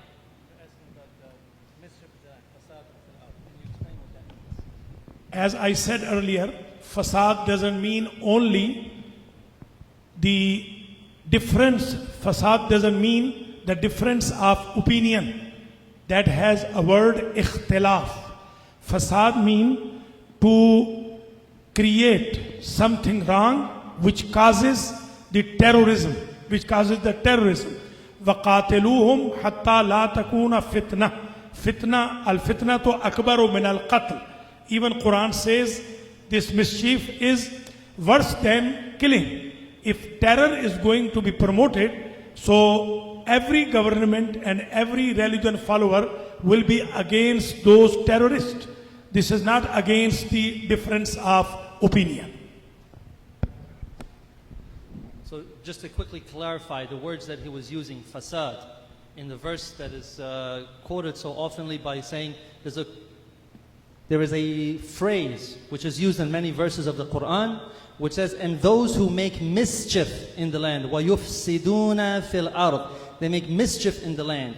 What he was explaining is that this mischief does not mean the difference of religion, but it means fitna, which is, means persecution, and the Quran says that persecution is worse than slaughter. Because if I, God forbid, were to kill someone, that's one person being killed. But if I establish persecution, that means that's murder, and massacres become widespread among the entire society. This is why persecution is worse than slaughter, and that mischief that is being talked about means persecution. Now our guest panel will have a chance to answer. Yes. First, on the sort of obvious level, if it meant persecution, again, there are perfectly good words for saying persecution. By saying mischief in the land, that leaves the door open for anything you want to say happens to be mischief in the land. And again, don't take this from me. Ibn Kathir says that the phrase can even refer to unbelief in the land. You're just an unbeliever. That's mischief in the land. This is supposed to be a Muslim land. And this is not, I'm not quoting the Al-Qaeda handbook here. I'm quoting the most respected Sunni commentator of all time. And I know most of the Muslims here aren't Sunnis, but still, if the word were just clear, we wouldn't have this problem. If it had been those who oppress you or those who persecute you instead of those who make mischief in the land. And the reason this is relevant is because Sayyid Atiq earlier quoted Surah 532, then I quoted Surah 533 as a response, and he says, but it talks about making warfare against Allah and Muhammad, but that's the idea. How do you make warfare against Allah? Somewhere else, right? I mean, it's not talking, you don't march an army against Allah, you would do what? Well, there are Muslim commentators who say it includes opposing Sharia, standing in the path of Islam, all sorts of things. And that's my real point. If you want to interpret mischief, you can interpret mischief as whatever you want. But by not making any sort of clear term, the door is wide open to say, oh, we get to kill people who make mischief. That Christian over there is making mischief, he just preached the gospel. That Jew over there is making mischief, he didn't, he ate the wrong thing or something like that. So, big problem. Just to support what David is saying, the Islamic Republic of Iran, which of course follows 12er Shiite Islam as its official religion, has charged numerous converts from Islam to Christianity with mischief in the land and imprisoned and tortured them as a result. And that's their only crime. Their crime is unbelief. And so it's very clear that the Ayatollahs who are learned in Shiite Islam, who lead the Islamic Republic of Iran, understand mischief in the land as involving unbelief and not simply regarding persecution by unbelievers against the Muslims. Okay. It says, directed to both Mr. Wood and Mr. Spencer, how long have you studied the Quran, and have you ever consulted someone from the Islamic community to go over the text? There are lots of books out there on Islam. I've read almost none of them if they're modern books. That is how I actually started. I was taking a class on Islam in college. I was major in philosophy with an emphasis in religious studies, so we had to study Islam and study modern books. But afterwards I started studying the Quran and the Hadith, and since then I've relied almost completely on Islam's most trusted sources, so the Quran, the Hadith, the earliest biography, Ibn Ishaq, and the most respected Islamic scholars of all time. So if I'm telling you that there's something about Islam that it teaches something, and I'm quoting scholars, I just want to be clear. This is not us trying to make things up, and it's not us just ignoring what Muslims say. We're saying here's what the Quran says. Here's what Islam's most trusted sources say about it. Here's what some of Islam's most respected scholars of all time said about it. Therefore, we're telling you. I mentioned earlier that maybe 15 years of reading the Quran and the Muslim sources. So, I first read the Quran in 1980. I've read it many times since then. I took courses on Islam in graduate school from Gordon Newby, the author of the Encyclopedia of Islam, and David Halperin, another scholar of religions. But mostly, like David, I read the Quran, I read Bukhari and Muslim, the Sunni Hadith, as well as Ibn Majah, Tirmidhi, and some of the other major Sunni Hadith, as well as some of the principal Sunni tafsir, the commentaries on the Quran, Ibn Kathir, Tafsir al-Jalalain, Qurtubi, and others. I've also studied Islamic jurisprudence, particularly the Ulum al-Quran of Ahmad van Denver, a German convert, and the Umdat as-Salik Sunni Shiite, the Shafi'i Fiqh from Cairo, from Al-Azhar, and many, many other books trying to represent the majority understanding, the mainstream understanding of what Islam is, and to explain when the jihad terrorists cite Quran and Hadith as they do, and they explain what they're doing on the basis of what the Quran says and what Muhammad says, what exactly is in there, what is in the tradition. And this is what I have, in many books, been dedicated to revealing and to making clear to people. It's not here, again, just as David said, not my opinion, but the opinion of mainstream Islamic scholars, both contemporary and throughout history. Before I enter into this answer, it is very necessary to clarify that the individual's activity doesn't represent theology of the religion. So this is one of the important reasons Muslims are being defamed. If there is any terrorism by a Muslim, they say this is Islamic terrorism. And if a Christian does this kind of activity, they say it is Christian, doesn't say Christianity's terrorism. I regret both Christianity and Islam. They do not promote or teach terrorism. And terrorism or peace, they are different schools of thought. Most of the Muslims, including Sunnis, they are not terrorists. They are peaceful, and Islam is the religion of peace. Quran is the book of peace. Let me get to this answer. If you want to become a scholar, a clergy in Islam, you have to properly go to the seminary. If I say I am postdoctorate education and I do not have any degree, so I cannot be titled as doctor until I get degree from the university. If someone wants to become a scholar, should study all the Arabic grammar, all logic and philosophy, all ilm badi', ilm ma'ani, bayan, etc., and then can go into the interpretation of the tafsir. Only studying of the tafsir or studying of the Quran, it doesn't indicate that a person is scholar now.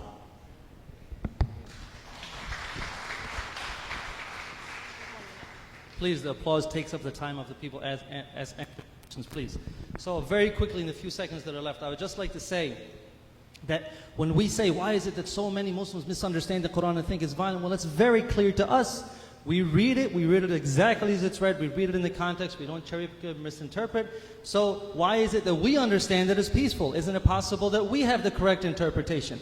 And as we said, that the anti-Islam movement, one of the tactics that they use is to try to take the policies of a country that has a Muslim majority and use that to judge the religion or the book by, when it is not possible to do that. We don't do that with any other country and their religion. We should not do it with Islam and the Quran. Thank you. The next question is, you mentioned that the hadith that are used to interpret the Quran are not taken by the Shia as authentic. What is the process used to determine which hadith is authentic and which is not? First of all, if hadith is against the education of Quran, Prophet himself told us to reject it. فَضْرِبُوهُ عَلَى الْجِدَارِ. There is another very important issue that Prophet said, it is in the beginning of Muslim Sharif, that kasura alayyal wada'un. There are a lot of people who are spreading fake statements on behalf of me. And in the end of the world, they will be even increased. So I will humbly request all of you, especially those who are seeking and researching Islam, do not go behind any hadith. You have to check in Ilm al-Rijal whether the chain of the quoters, chain of the traditioners, they are honest or they are not honest. So one of the most basic criteria for the hadith being correct is the one that we mentioned earlier. Which is that if the hadith is consistent and agrees with the Quran, it's possible that it will be correct and we should accept it. But if it contradicts the Quran, then it does not become a part of Islamic theology or Islamic law or Islamic ethics. So in the same way that we should not cherry pick verses of the Quran, we shouldn't just jump to a book of hadith and say, well, this one looks like it supports my argument, so I'm going to use that one. Or this one goes against me, so I'm not going to use that one, I'm just going to completely avoid it. We have to see which one actually agrees with the Quran and the other criteria that are very important as well, and then determine whether it's true or not. Thank you. Well, that's how things work in theory. In practice, in actuality, it goes something like this. We go to the Quran, we decide how we want to interpret the Quran, then we go and find hadiths that line up with our interpretation and throw out hadiths that don't line up with our interpretation. That's how things actually tend to work in Islam. Let me give you an example. We've quoted chapter 9, verse 29 of the Quran, fight those who do not believe in Allah nor the last day. That sounds like it's saying, again, unless you have some reason to interpret it otherwise, it sounds like it's saying exactly what it says, fight those who do not believe in Allah nor the last day. Now, you can go to the hadith and find Muhammad in so-called authentic narrations saying, I've been commanded to fight people until they recite the Shahada and pray their daily prayers and give the required alms. In other words, fight them until they become Muslims and do what Muslims are supposed to do. So you would say, oh, here's what this verse sounds like, and I find Muhammad saying the exact same thing, so this is how Muhammad is interpreting it. Obviously, Muhammad knows how to interpret the Quran. Therefore, since this passes all the criteria of an authentic hadith, this is an authentic hadith. That's how things would work in my mind. But in actuality, especially if you're a Muslim in the West, it would go something like, Allah says in the Quran, fight those who do not believe in Allah. He doesn't mean that because he says other things elsewhere. Therefore, he can't mean that. Therefore, when Muhammad says in the hadith, in a so-called authentic narration, I've been commanded to fight people until they recite the Shahada and do the Islamic things, it can't be an authentic hadith. We have to throw that one out. That's how things tend to work in practice. And that's why we're going to have some disagreements here, because it seems everything's coming down to a particular interpretation of the Quran deciding our methodology rather than the methodology deciding what the Quran means. In reality, the hadith all date from the 9th century, and none of them have any historical value at all. So the idea that we are finding some that are authentic and others that aren't, it's just really an exercise in futility. But in Islamic theology, if they have an isnad chain, the chain of transmitters going back to people who knew Muhammad, and that chain is unbroken and all the narrators are reliable, then it's considered authentic. And there are authentic collections. There are 6 authentic collections of hadith among the Sunnis, and then among the Shia there are other collections that are deemed authentic that are generally accepted. I have one volume of Al-Kafi here. And the general consensus is that if a story is in one of those volumes, then the presumption is that it's authentic. It only becomes inauthentic when it becomes inconvenient as a point of debate, because it illustrates that Islam is enjoining violence. And then it's deemed inauthentic in a debate setting. But ordinarily in Islamic tradition, these things, if they're in the authentic hadith, then Muslims consider them normative for Islamic law. Thank you. Due to the lack of time, we're going to have to stop there with the questions and move on to the closing statements portion of the debate. We're going to ask now for our guest panel to have 10 minutes to present their closing statements.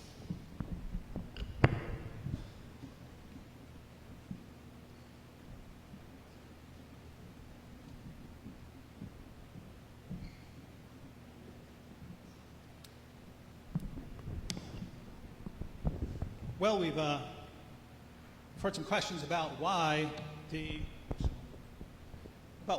are people from really around the world, groups around the world who are misinterpreting the Quran, especially over the past 14 centuries, why they're misinterpreting the Quran on the issue of violence. And I just want to be clear here. When we talk about people misinterpreting what the Quran teaches, this includes some of the greatest, most respected Islamic scholars of all time, because they happen to agree with what I've said, what Robert has said about what the Quran teaches. That doesn't mean that all scholars have said this.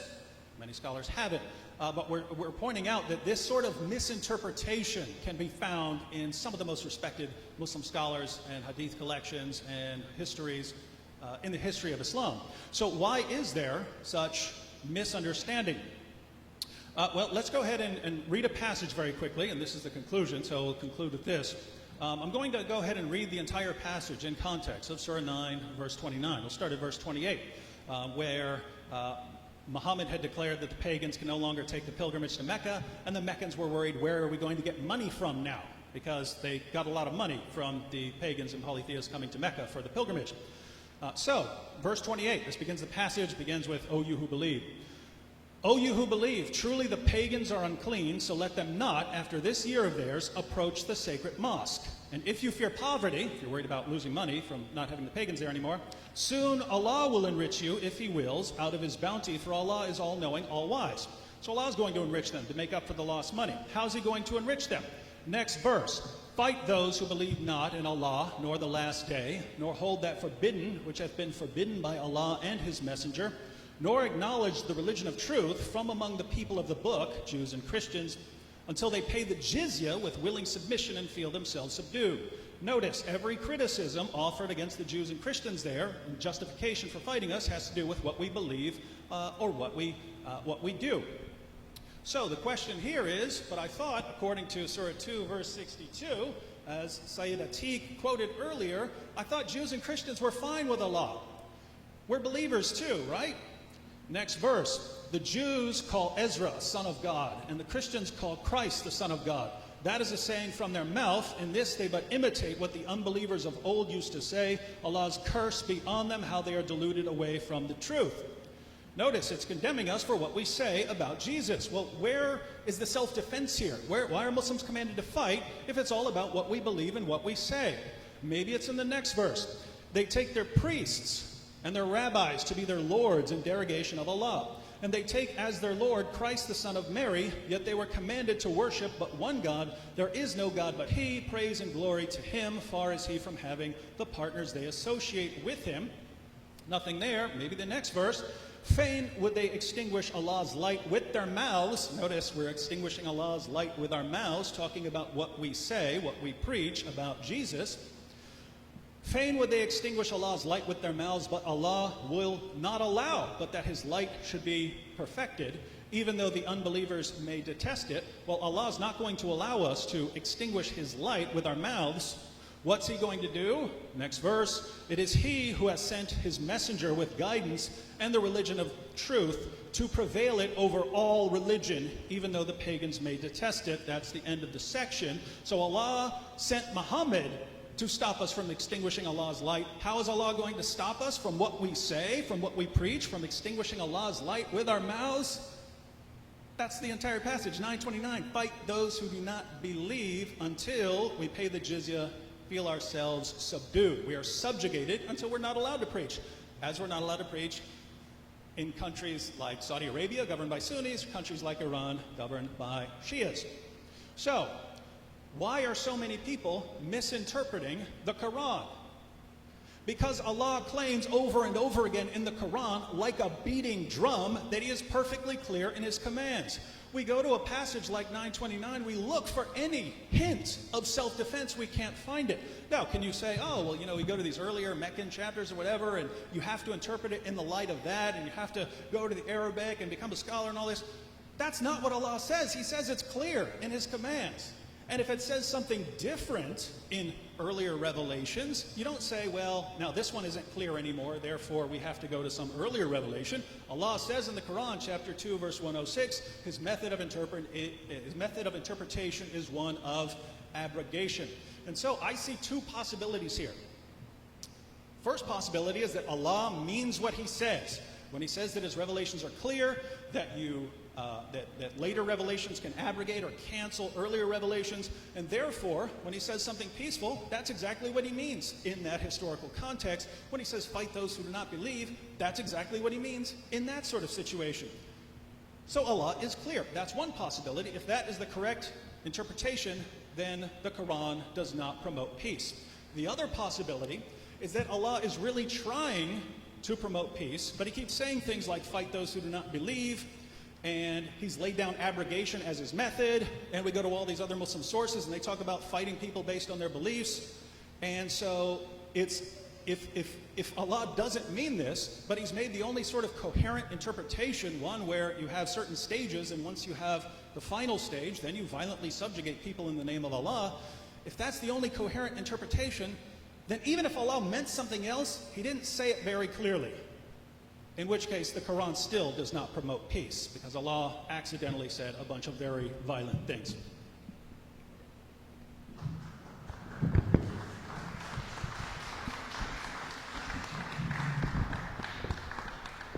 Just to amplify on what David says, the Quran says, Muhammad is the messenger of Allah. Those who follow him are merciful to one another, but harsh to the unbelievers. That's chapter 48, verse 29. Then in chapter 60, verse 4, Abraham says to his father, we have rejected you, and there has appeared between us and you hostility and hatred forever, until you believe in Allah alone. And there are many other passages as such. Chapter 9, verse 123, fight those of the disbelievers who are close to you, and let them find harshness in you. Now, if there's enmity and hatred between the believers and the unbelievers, and the believers have to be harsh to the unbelievers, there is an aspect of warfare to this that illuminates why, as David also illuminated, so many Muslims seem to get the impression that they have a responsibility before Allah to wage war against unbelievers. In chapter 2, verse 85, it says that the unbelievers will get disgrace in this world and on the day of resurrection. Now, how are the unbelievers, to whom the Muslims have to be harsh, and there's enmity and hatred between them and the unbelievers forever, how is it that the unbelievers are going to suffer in this world? Allah is not likely, or at least not so far, has parted the heavens and come down and punished the unbelievers in this world. But the Quran also directs in chapter 9, verse 14, fight against them so that Allah will punish them through your hands. That the unbelievers have to be punished in this world, and Allah will punish the unbelievers by the hands of the Muslims. And so it's very clear, as the book says itself in many places, that it's a clear book, that the Quran teaches that believers in Islam ought to have hostility toward unbelievers and ought to fight against them so that they can be the instruments of the punishment of Allah against the unbelievers in this world. And unfortunately, there are all too many Muslims who understand the Quran in exactly that way and are behaving in that way. And so I end, as I began, by saying that if you truly believe in what you're saying here, that Islam teaches peace, I hope you are making very strenuous efforts within your own community to make sure that this very widespread misunderstanding of Islam doesn't spread further, and that all Muslims will believe, as you do, that Islam teaches peace. Thank you.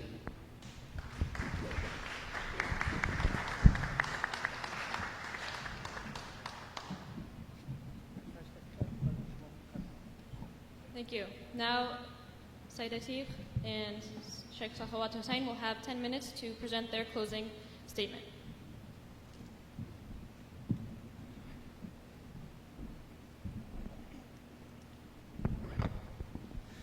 One thing we should very quickly notice is that we quoted two of the most heavily cited verses of the Quran used by the anti-Islam movement to show that the Quran is a violent book, but we show that it is actually peaceful. And instead of responding to it, they are completely hushed about it. For example, chapter 9, verse 5, which was supposedly called the verse of the sword, which says, kill the polytheists wherever you find them. But the verses before and the verses after show that it is in self-defense, and it is limited to the ethical limits of warfare. Completely hush about it. Or chapter 4, verse 89. In so many of their videos and writings, I'm sure many of you have seen their videos and writings, you'll see that they quote these two, 9:5 and 489, so many times as verses of violence, but the context when you read it is absolutely the opposite. So, when it suits them, now they're going to try to use the context, for example, chapter 9, verse 29, to try to show, oh, now we're going to read the context, but if the wording of the verse itself clearly shows that it is not talking about just general people, but is talking about those people who are killing and are massacring, then whatever the context says does not apply to that verse. Verse 929 says, fight those who do not believe in Allah or the last day, and they do not hold sacred what Allah has held sacred. And as we explained, that terminology is very clearly only used in the Quran to refer to the sanctity of human life. So it is referring to the sanctity of human life and nothing else. And one who misunderstands and doesn't get the nuances of the Arabic language or the language of the Quran in this way should not be passing judgments on the Quran. So if you misunderstand the verse, which is very clear to us, then you will think it's violent when we know that it's actually in self-defense. So the Quran is clear, but the Quran has also said that it has been revealed in the Arabic language. So if we are going to get a basic understanding of the Quran, yes, we can read translations. If I just want to go to Sunday school, if I want to get elementary classes on Islam, I can read through the translations. But if I want to start passing judgments on the religion and on the scripture, if I want to pass judgments that this book is a violent book and there's no other way possible, then I have to become a scholar and I have to become an expert in the language of that scripture. And this is the same when reading words like disbelievers. Disbelievers doesn't always just mean all disbelievers. For us, it's clear. Who understand the Quran properly, we interpret it properly, that sometimes it means those disbelievers that are attacking you, and you must perform self-defense against them. And anyone who has experience with different languages knows that sometimes certain words and certain phrases cannot be encapsulated into a single word or a single phrase in another language. This is sometimes completely impossible. And yes, I appreciate that Mr. Robert Spencer encouraged us to fight against these terrorists. Yes, we do, and we fight on two fronts. We're fighting against the terrorists who misinterpret the Quran on one side, and we are intellectually fighting against the anti-Islam movement and misinterprets the Quran on the other side by saying that the Quran is a book of violence. So just to give you some examples of what are the results of saying that the Quran is a book of violence and that Islam is a violent religion, this has repercussions all across society. Ben Carson, who was a former presidential candidate and who is now the head of the Department of Housing and Urban Development, he said that a Muslim shouldn't be president. President Donald Trump has said during the campaign that Islam hates us. Former presidential candidate Herman Cain said he would not appoint a Muslim to his cabinet or as a federal judge because, quote, there is this creeping attempt to gradually ease Sharia law and the Muslim faith into our government. Former Arkansas Governor Mike Huckabee said, can someone explain to me why it is that we tiptoe around a religion that promotes the most murderous mayhem on the planet? So the Muslims will go to the mosque and they come out of there like uncorked animals, throwing rocks and burning cars. The same Huckabee, he objected to churches that rent space to Muslims, like Berean Presbyterian Church has done today, by saying if the purpose of a church is to push forth the gospel of Jesus Christ, and then you have a Muslim group that says that Jesus Christ and all the people that follow him are a bunch of infidels who should be essentially obliterated, I guess I have a hard time understanding that. So Huckabee, a governor, a former presidential candidate, a media personality, thinks that Muslims believe that Jesus is an infidel. This is how far the anti-Islam propaganda has gone. That we Muslims, we believe that Jesus is one of the greatest prophets of God, and we are awaiting his return to bring peace to the world. To give some further examples, former Congressman Allen West, a very respected congressman, he had a meme on his Facebook page that said that at that time the incoming General Mattis would, quote, exterminate Muslims. Ted Cruz, a supposed champion of the Constitution, said that law enforcement should, quote, patrol and secure Muslim neighborhoods before they become radicalized. Recently, about a month ago, an Afghan team of female engineers was prevented from entering the United States for a robotics tournament, and they were only allowed entry after public outcry, while at the same time, the captain of the team's father was killed by an ISIS suicide attack on a Shia mosque. So on one side, she's being stopped by anti-Islam propaganda. On the other side, her family is being killed by ISIS. Jerry McChristian verbally abused a group of Muslim women on a Portland train because he thought that they were Muslim. 3 heroic individuals intervened, 2 of them were killed, and the 3rd was injured. And his Facebook page had a meme that read, if we're removing statues because of the Civil War, we should be removing mosques because of 9/11. And if, in case anyone is wondering, police said that his record did not show any record of mental illness. In October 2016, police in liberal Kansas intercepted an anti-Islam terrorist group called the Crusaders. They were planning a Timothy McVeigh-style bombing on an apartment complex that mostly housed Somalian refugees. So some of the comments that are recorded from them after they were arrested and during their arrest, they said literally every blank apartment, while referring to how many Somalis lived there. That's all it is, blank, blank, cockroaches. I'm sure you understand what the blank stand for. They plan to use explosives and then to go in and shoot the survivors. They said, there's no leaving anyone behind, even if it's a 1-year-old. I'm serious. I guarantee if I go on a mission, those little blanks are going bye-bye. And they justified this by saying that all of them, or the majority of them, were of fighting age. And ironically, when they went to court, the group's defense team argued that fake news had convinced the Crusaders that the US was in a state of emergency. So their defense team blamed anti-Islam propaganda for radicalizing the Crusaders to hate Islam and Muslims.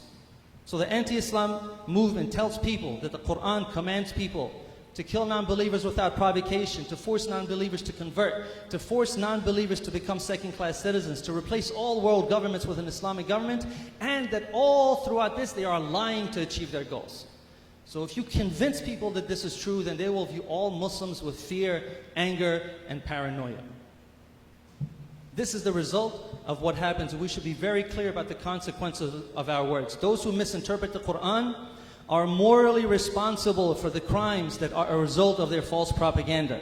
These people who do these actions, to give you an example, the Norwegian terrorist who killed scores by the name of Anders Breivik, he wrote a 1,500-page manifesto before he committed this terrorist act, and he heavily quoted our respected guest panelist, Robert Spencer, as justification, as inspiration, as the reason for why he went into this. And in his defense, of course, in his defense,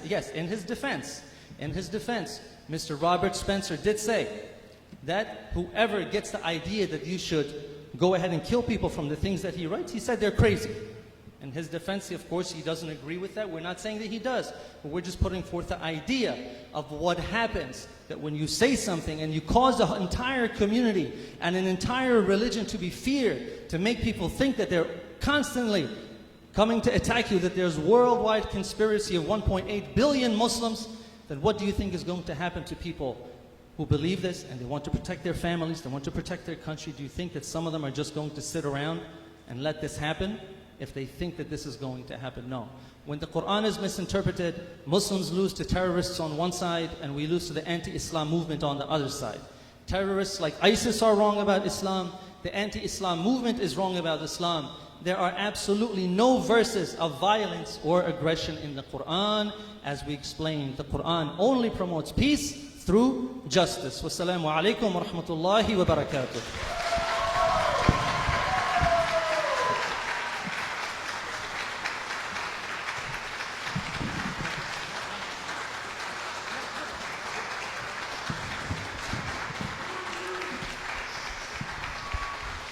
Bismillah ar-Rahman ar-Rahim.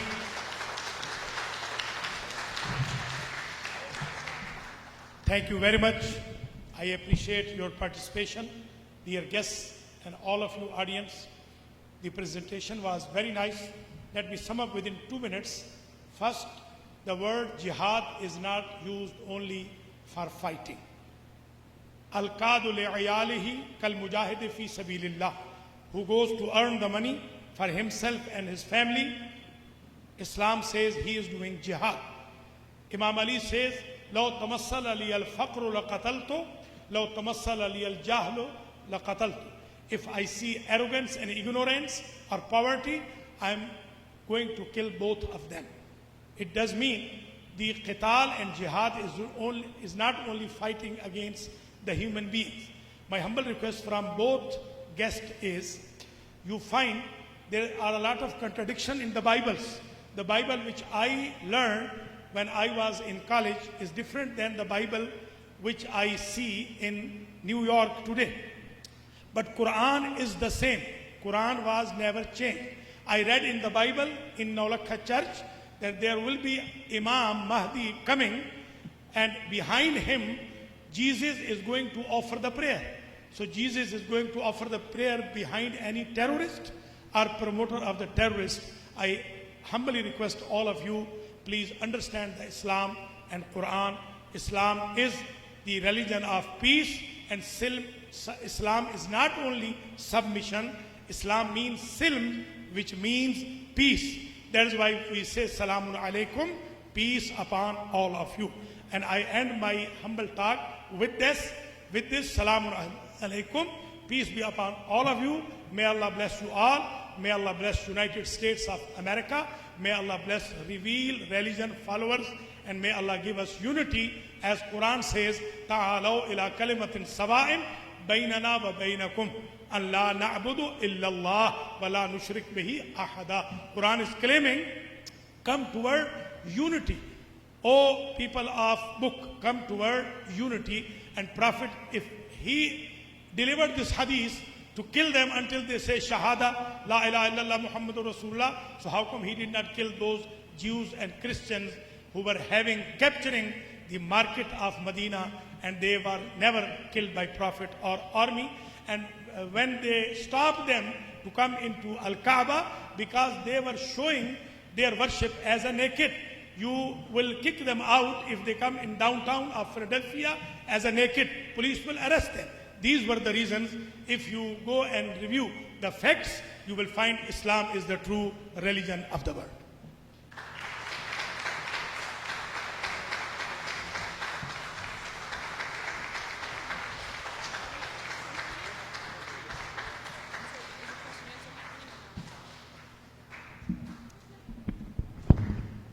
Ladies and gentlemen, that concludes the debate portion of our program. Both sides were given an equal opportunity to present their arguments, and the decision remains to each person's reasoning. We would like to thank our panelists and our wonderful audience for attending, and we have a few announcements to make about future programs.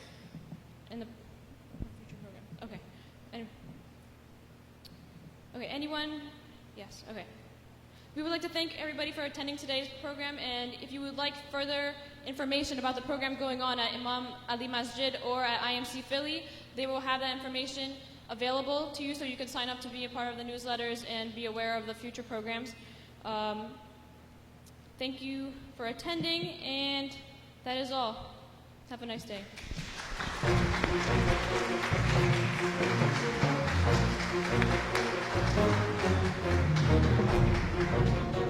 Hi everyone, I'm here with Robert Spencer.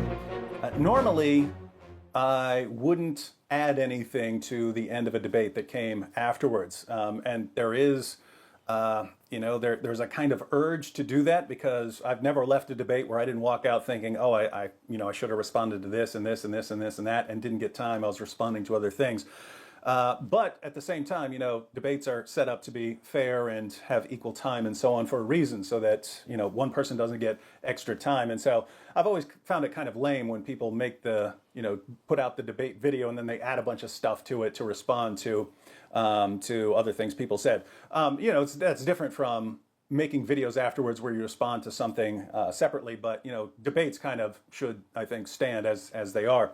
But there is an exception in this case, because our friend Atiq, whom you just saw debate with, at the end of the debate, he mentioned some things about Robert here, and Robert would have liked to have responded, but we were out of time. We had no further opportunities to respond. After the debate, when Robert mentioned that he had some objections to what Atiq had said, Atiq said, well, if I had known that you wanted to respond, then I would have given you the opportunity. And then he confirmed this in email as well. So this sort of has Atik's stamp of approval that there was something new brought up in the conclusion that we never had a chance to respond to. And Atik said he would have given us the opportunity to respond to it if he had known. So he thinks it's okay to respond afterwards. And you did want to respond, right? Oh, absolutely, yes. Okay, so if we, again, Atik says it's okay, and Robert did want to respond. So in this situation, I think it's okay to add something at the end now. What was it that Atik said? And we can see why he's saying this. I hear this from a lot of sides, right? I hear this Yes. from a lot of people saying the same thing. This So is not if- just Sayyid Atik. Yeah, if I didn't know, if I hadn't gone through Breivik's manifesto, and I just listened to what I hear from the media, I would probably think, if I didn't know you, I would probably think something similar to what Sayyid said. So Yes. what was the gist? Sayyid Atik was making the argument that I was mentioned many times in Breivik's manifesto, and of course Breivik being the psychopath who killed people, 77 people was it, in Norway a few years back. Did he attack Muslims, by the way? No, he didn't. Okay, He was just attacking people at a youth camp. Yeah. And non-Muslims. In any case, Sayyid Atik was making the point, or attempting to make the point, that our pointing out, and specifically my pointing out, the violent elements of the Quran and the Sunnah was inciting violence against Muslims. And his first and only exhibit of this was Breivik. Mm-hmm. But the reality is, if you look at Breivik's manifesto, I did not incite him to violence. And the whole idea that my writings are somehow indicted by Breivik's actions is not founded on fact, but is simply a propaganda point designed to discredit my work and the work of everyone who is calling attention to the violence in the Islamic texts. Yeah, and again, if I were to just hear what some reporters in the media have said, I see why people would think that Breivik was reading you, and then he became concerned about jihad and the threat of jihad, and then decided to go on a killing spree because you convinced him that something needs to be done about this. And there are multiple problems with this. I went through Breivik's entire 1,500-page manifesto. I didn't read every page because some of it was just like rambling about his daily routine and recipes and stuff like that. But all the parts that talk about his thinking, what led to his attack, that's all in there. And it's there for anyone who wants to look it up. And when you go through his actual manifesto, you find out exactly why he launched an attack. He explains it all. And it has absolutely nothing to do with anything Robert said. In fact, there's no way Robert had it. Unless Robert has a time machine, there's no... Do you? No, actually, I had one, but it broke. Unless Robert has a time machine, there's no way he could have led Breivik to this attack. And the reason is Breivik says that he became concerned about Muslims and immigration when he was growing up, when he would see areas where Muslim immigrants had started accumulating, and that his friends would get beaten up by Muslims and so on. And he sort of grew up having a problem with certain Muslims. And he said in the 1990s, he read the Quran and the Hadith and began to see Islam as an ideological threat.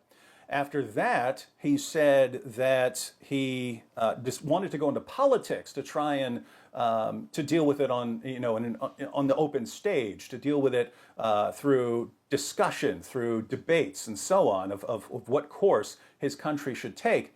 But he said he came to realize that any attempts at discussing Islam are met with charges of racism and bigotry. And you're trying to incite hatred and violence against Muslims. And he said, I would be shouted down. And so he said, I decided that it's pointless. It's pointless to have discussions about this. It's pointless to talk about this anymore. We just need to get our message across some other way than sort of open discussions. And after that, he said he learned from Al-Qaeda.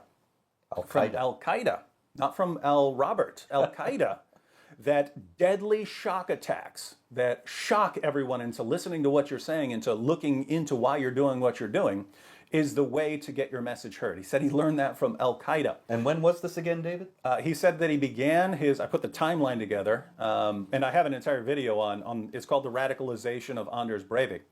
It was 1999. And when did I publish my first book about Islam? Like 2002, 2003, Correct, something 2002. like that? So here, Breivik starts planning his attack. He's already concluded that violent attacks are the only way to get his message heard. In 1999, he concluded that, and no one had heard of Robert Spencer. So Spencer's only role in Breivik is for part of his manifesto when he goes around, he's quoting all kinds of people. He's quoting the founding fathers of the United States and John F. Kennedy on the need for violent revolution if no one's listening and so on. He's quoting Muslim sources. He's quoting people in left and right. He quotes Robert on some points about jihad that were, where did he get those? Those came from He got them from a documentary called Islam, What the West Needs to Know. Mm-hmm. And this is a very important point because many people say, well, see, he quoted you so many times in this manifesto. Clearly you had a huge influence on him. When actually, if you look at it, the vast bulk of the quotes of me in this are not really anything where he's pointing to something that I'm saying. What he did was he took the script of this documentary, Islam, What the West Needs to Know, and put it down whole and complete in his manifesto. Nobody knows where he got it. The transcript was never published, and who handed this to him remains unknown.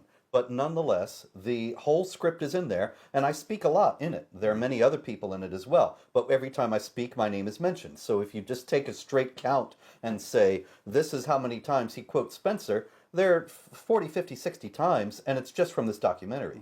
In reality, when he actually quotes me by name, it's very few times, and one of the times is when he's saying that one problem with what I say is that I don't call for violence, which actually explodes Saeed Atik's argument that what I'm doing is inciting violence. And I brought this up numerous times in the past, that once you start shutting down discussion and debate and criticism, you're not helping whoever you're trying to shut down criticism about. Because if people become concerned about that and they think it's pointless to talk, they'll turn to other means. That's when they turn to violence, right? Do you believe in the power of freedom of speech and open discussion of ideas and things like that? I couldn't believe in it more strongly. So you haven't given up on open discussion and speech to get to the truth about things? No, but I'm aware that there is a very serious and concerted campaign by very powerful forces to shut down the freedom of speech and make it impossible for us to raise the questions such as what we discussed in the debate with Saeed Atik. And notice, those are the people Breivik points to, saying, these are why I launched a violent attack. They make it impossible to have any sort of open discussion, and therefore I'm launching a violent attack. So the ones blaming me for Breivik are the ones actually responsible. Are the ones that Breivik says, these are the people who taught me that I need to launch an attack and that open discussion is pointless. That's right. So that is just amazing. And yet, there is a point here that I think needs to be addressed, and that's sort of taking a step back and thinking about the criticism, not just directed towards you, but sort of in general, that if you are criticizing Islam and saying Islam is a threat and jihad calls for the subjugation of the world to Islam and Sharia and things like that, then there are people who could become concerned about that and say, you know what, even though Spencer's not calling for violence and other people aren't calling for violence, I'm going to become violent. And so the criticism is you're sort of fueling anger towards Muslims, and therefore it's leading to violence. But if we take this criticism seriously, right? In other words, if we say, yes, if you criticize someone, if you criticize some position, then you could incite violence among some person who agrees with your criticism, but thinks that your solution, namely talking about it, is not correct, and you need to do something more violent. If people took that seriously, then they should say Republicans can't criticize Democrats, Democrats can't criticize Republicans, because there can always be someone who says, you know what, those Trump supporters, they're really bad. I have to go on a killing spree against them. Or, those Hillary supporters or Bernie supporters. Or those foes of jihad terror. Yeah, we have to go and kill them. And matter of fact, think about this, right? Atik painted you as a threat to Muslims everywhere, not because you're calling for violence, but because you're inciting hatred towards Muslims, and therefore some people are going to act on that. But in doing so, he's pointing to you and saying, look, he's a threat towards Muslims. So if we take Saeed Atik's criticism seriously, we have to say that he's inciting violence against Robert. If violence ever happened to you, if a Muslim ever came to kill you because of the threat you're making towards Muslims, he's responsible for inciting this hatred towards you. And I have had Muslims try to kill me, and other leftists try to kill me in Iceland. And so, you know, David, it's interesting to note that while Saeed Atik was claiming that I was inciting violence against Muslims, he was there at the debate without bodyguards. The sheikh was there at the debate without bodyguards. I was the only one there with bodyguards. And everybody knew that that was entirely reasonable and justified, given who is under the real threat. And just to go along those same lines, so no one should be criticizing others' positions, because even though you may be peaceful in your criticisms, other people who agree with your criticisms might turn things in a more radical direction. Notice, no Muslim should ever criticize Israel or anything Israel does, right? Could incite violence. Because you could be completely peaceful in criticizing the actions of Israel, but we know it does happen that people become enraged about that and just go and randomly kill men, women, and children, like even children and babies of Jews. Now, it wouldn't cross my mind to say, therefore, you should have no criticisms of Israel, or you shouldn't be allowed to voice your concerns about something Israel does. If you think Israel does something wrong, you should have every right to talk about it and say, I think they're wrong for this, this, and that. So to say that you can't criticize like that because it can lead to violence, and in that situation, we know for a fact it leads to violence.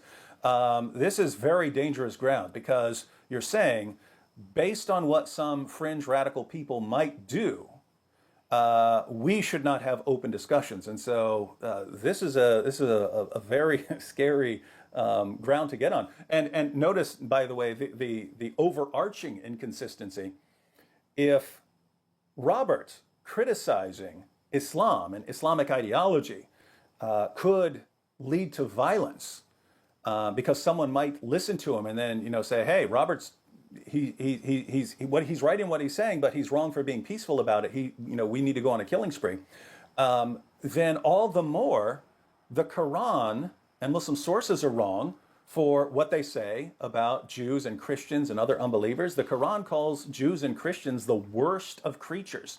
The Quran says that we need to be silenced, that we need to be subjugated, that we need to feel ourselves subdued. Muhammad said that he'd been commanded to fight people until they say there's no God but Allah. And so you look at these sources, and Saeed's response is, no, you have to understand it, and so on. But even if he's right, and even if he were right, and these sources are actually peaceful and only allow fighting in self-defense, even if he were right about that, following his logic and his reasoning, the Quran is still responsible, because it ultimately incites the jihadis who go and kill.